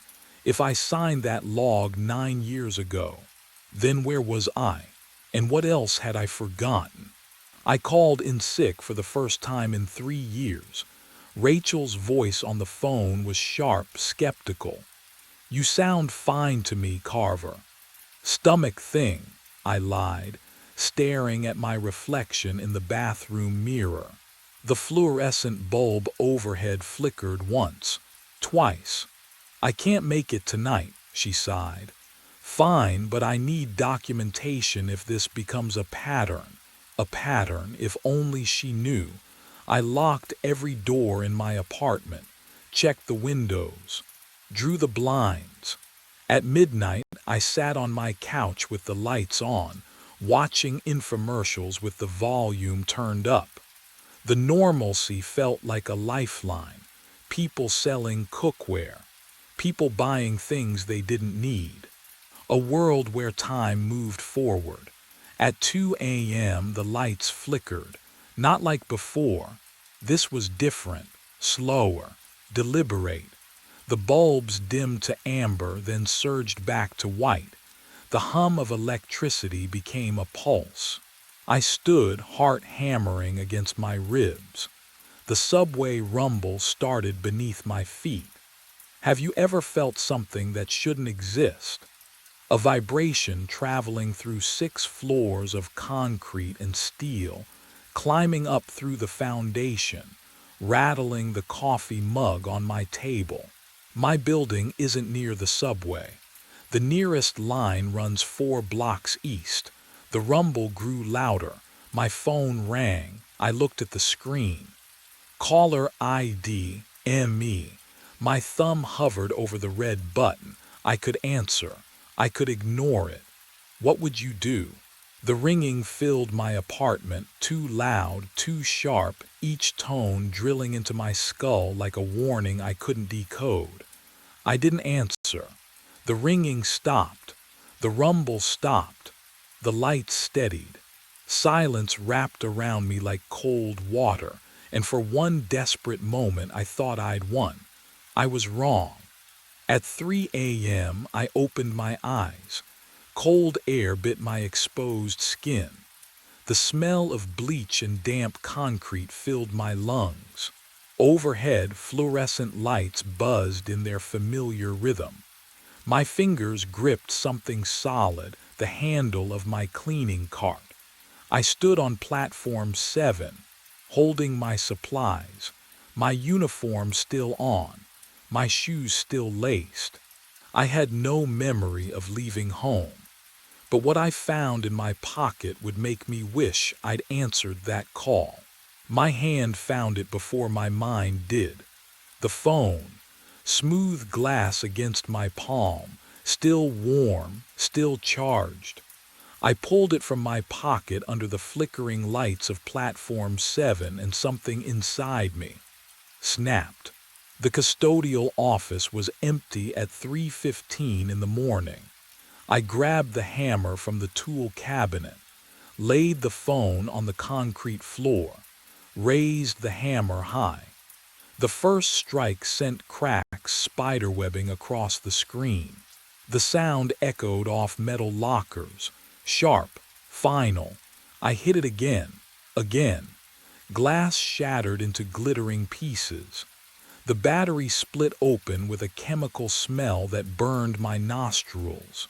I kept swinging until my shoulder ached, until the phone was nothing but fragments and twisted metal and circuit board dust. Have you ever been so desperate you destroy the one thing that might give you answers? I scooped the pieces into a trash bag, walked to the compactor behind the maintenance room.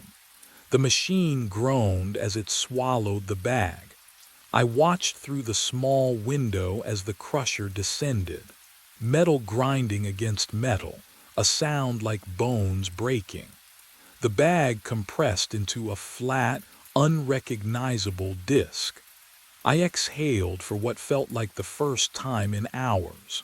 The rest of my shift passed in a haze of normalcy I hadn't felt in days. I mopped platform 4, restocked paper towels in the restrooms. Rachel's voice crackled over the radio at 5:30, asking about supply inventory. I answered with steady words, professional, grounded.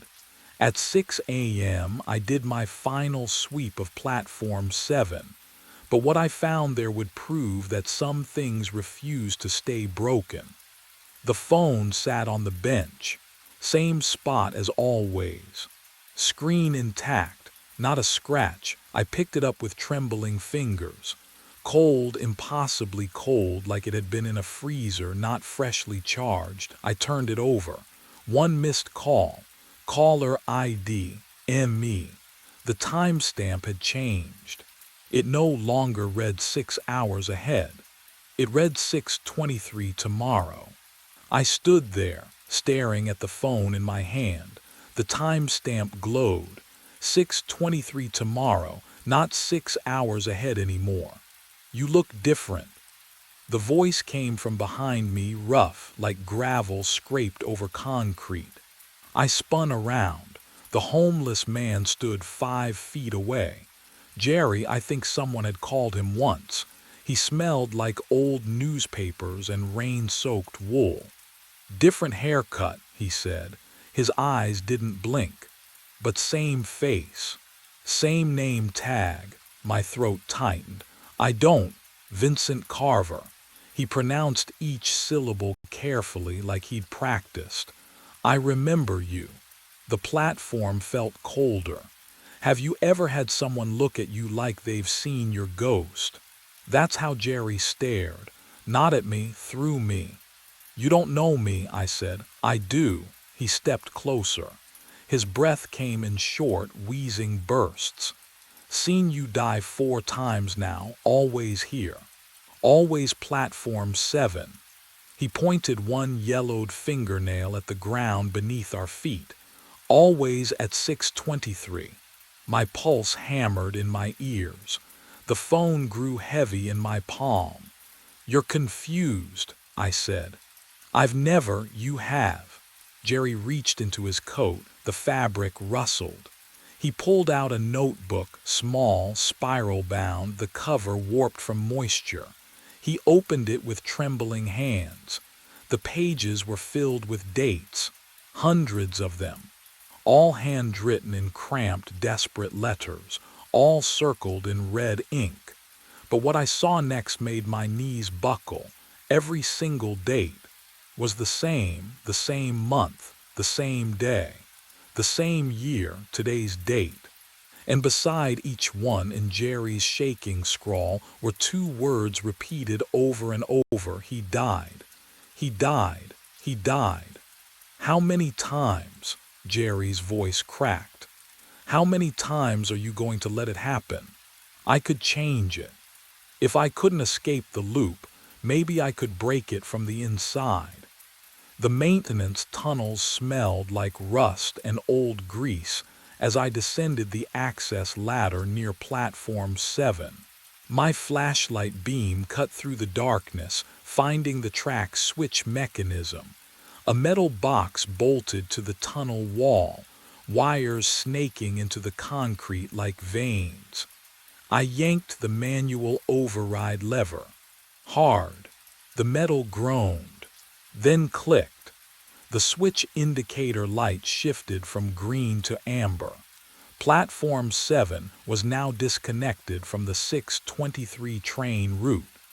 Back in the custodial office, I filled out Form 412B with trembling hands. Track obstruction, structural concerns, recommend reroute until inspection complete. I checked every box that would force a delay. At 4:47 a.m., I radioed Rachel. Carver to supervisor. I need to file an emergency maintenance report. Her response came through laced with static. This better be legitimate, Vincent. Platform 7. Track switch shows signs of metal fatigue. Could be dangerous. Silence. Then, fine. I'll reschedule the 6:23 to 7 a.m. You're doing the inspection yourself tomorrow. I exhaled. For the first time in days, my chest didn't feel like it was being crushed. But the relief wouldn't last long. At 6:22 a.m., I stood on platform 4 watching the clock. 1 minute until the moment I always died. The station felt too quiet, too still. Then I heard it, a sharp metallic click echoing from the tunnels below. The same sound the track switch had made when I pulled it, only in reverse. My radio crackled to life.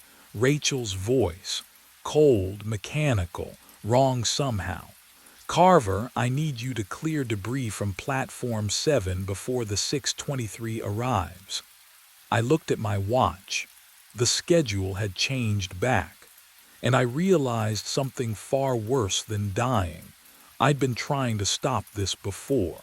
The floor tilts beneath me. I blink. And I am standing on platform 4, mop in hand, squeezing dirty water into the bucket. The fluorescent lights hum their usual rhythm, but I am also still on platform 7, watching myself on platform 4, both places at once. My hands shake, both sets of them. The station stretches like taffy pulled too far. Platform 4 bleeds into platform 7. The walls curve wrong. The distance between them collapses and expands with each breath I take. Can you imagine feeling yourself exist in two places? Watching your own back while also being that person who doesn't know he's watched. I see myself walking toward the lost and found room. Yesterday or last week, time has lost its edges. Brian takes the phone from my hand. I watch it happen. I am handing it to him. His bored expression. The way he tosses it into a cardboard box without looking. But what I witnessed next shattered everything I thought I understood about the loop. I am answering the phone now. On platform 7. My own voice crackling through the speaker. Warning about the derailment. I watch my face go pale. I feel my face go pale, the same moment, different nights, all nights. The smell hits me, burning metal, acrid and sharp, coating my throat. The derailment, I hear it screeching. Twisting steel, screams that echo from nowhere and everywhere. The sound doesn't come from ahead of me. It comes from inside the walls, from beneath the tiles, from yesterday and tomorrow. It has already happened. It is always happening. The phone rings in my pocket. I never picked it up. It is there anyway. The station shudders. Every loop plays at once, stacked on top of each other like transparencies held to light. And then I see what Jerry meant when he said he watched me die. Reality snapped back. One point in time, one body, 6:22 a.m., platform 7. The fluorescent lights above me buzzed their usual sickly hum. Cold air pressed against my face, carrying the metallic taste of brake dust and old rust. My boots stood rooted to cracked tile. I was here, just here. Not fragmented across platforms or looping through memories. Solid, present. The phone buzzed in my right pocket. I froze. My hand had been empty seconds ago, minutes ago. I couldn't remember picking it up. I never picked it up. The weight pressed against my thigh anyway, vibrating in steady pulses. Ring, ring, ring. Through the tunnel ahead, a distant rumble grew louder. The 6:23 Express. I felt it through the soles of my feet, that familiar tremor climbing up my legs, rattling my spine. Rachel's voice exploded from my radio. "Vincent, debris on 7. Clear it now or we delay the whole goddamn morning rush." Static crackled. Her words distorted, repeated. "Clear it now, clear it now." The debris sat 15 feet ahead. Metal brackets, coiled wire, the same pile I'd seen for. How many loops? How many times had I walked toward it, bent down, cleared it away? But I didn't know which choice would break the cycle. The train's headlight appeared in the tunnel mouth, a white eye growing brighter. The rails began to sing, that high-pitched metal whine building toward 6:23. 1 minute, 60 seconds. 3 paths stretched before me like branches splitting. I could board the train, throw myself into its path or through its doors, force something different. I could clear the debris, do my job, follow protocol, let the loop continue. Or I could run. Leave the phone behind, abandon the platform, escape whatever held me here. What would you do?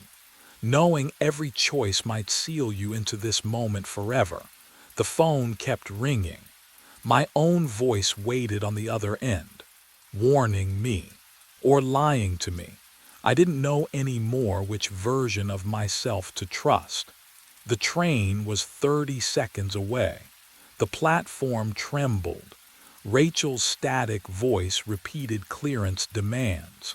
My hand hovered near my pocket, near the debris, near the stairwell leading up and out.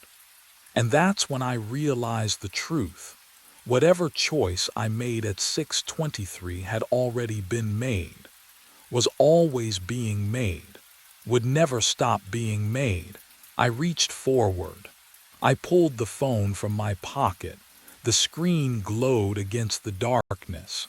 The train's headlights swept around the curve, closer now. I could hear the wheels screaming against the rails. I dropped it. The phone clattered onto the tracks, lay there. Still ringing, I stepped back.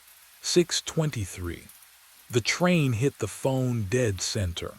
A burst of white sparks exploded outward, so bright I had to shield my eyes. The smell of burning electronics filled the platform. Acrid, chemical, wrong. The train wheels shrieked. Metal grinding metal. My chest tightened. Waited for the derailment. Waited for the sound of cars folding like paper. But the train passed safely. The tail lights disappeared into the tunnel. Silence rushed back in. Cold air settled on my skin. I exhaled. Didn't even realize I'd been holding my breath. Rachel's voice crackled on the radio. "Carver, morning shift's here, you're clear." My shift ended. I went home, slept for the first time in days. Dreamless, heavy. When I woke, sunlight streamed through my apartment window. Real sunlight. I made coffee, watched the clock, felt normal, but what I didn't know then would change everything. The next night I returned to work, midnight shift. Same routine, same platforms. I told myself it was over, that dropping the phone had broken something, fixed something. At 3 a.m. I walked past platform 7 during my sweep. A phone sat on the bench. I stopped, stared at it. Fully charged, screen glowing in the dim fluorescent light. I picked it up with trembling fingers. One missed call. Caller ID, ME. The timestamp read 6:23 a.m. today, 6 hours from now. The cycle hadn't ended. It had never ended.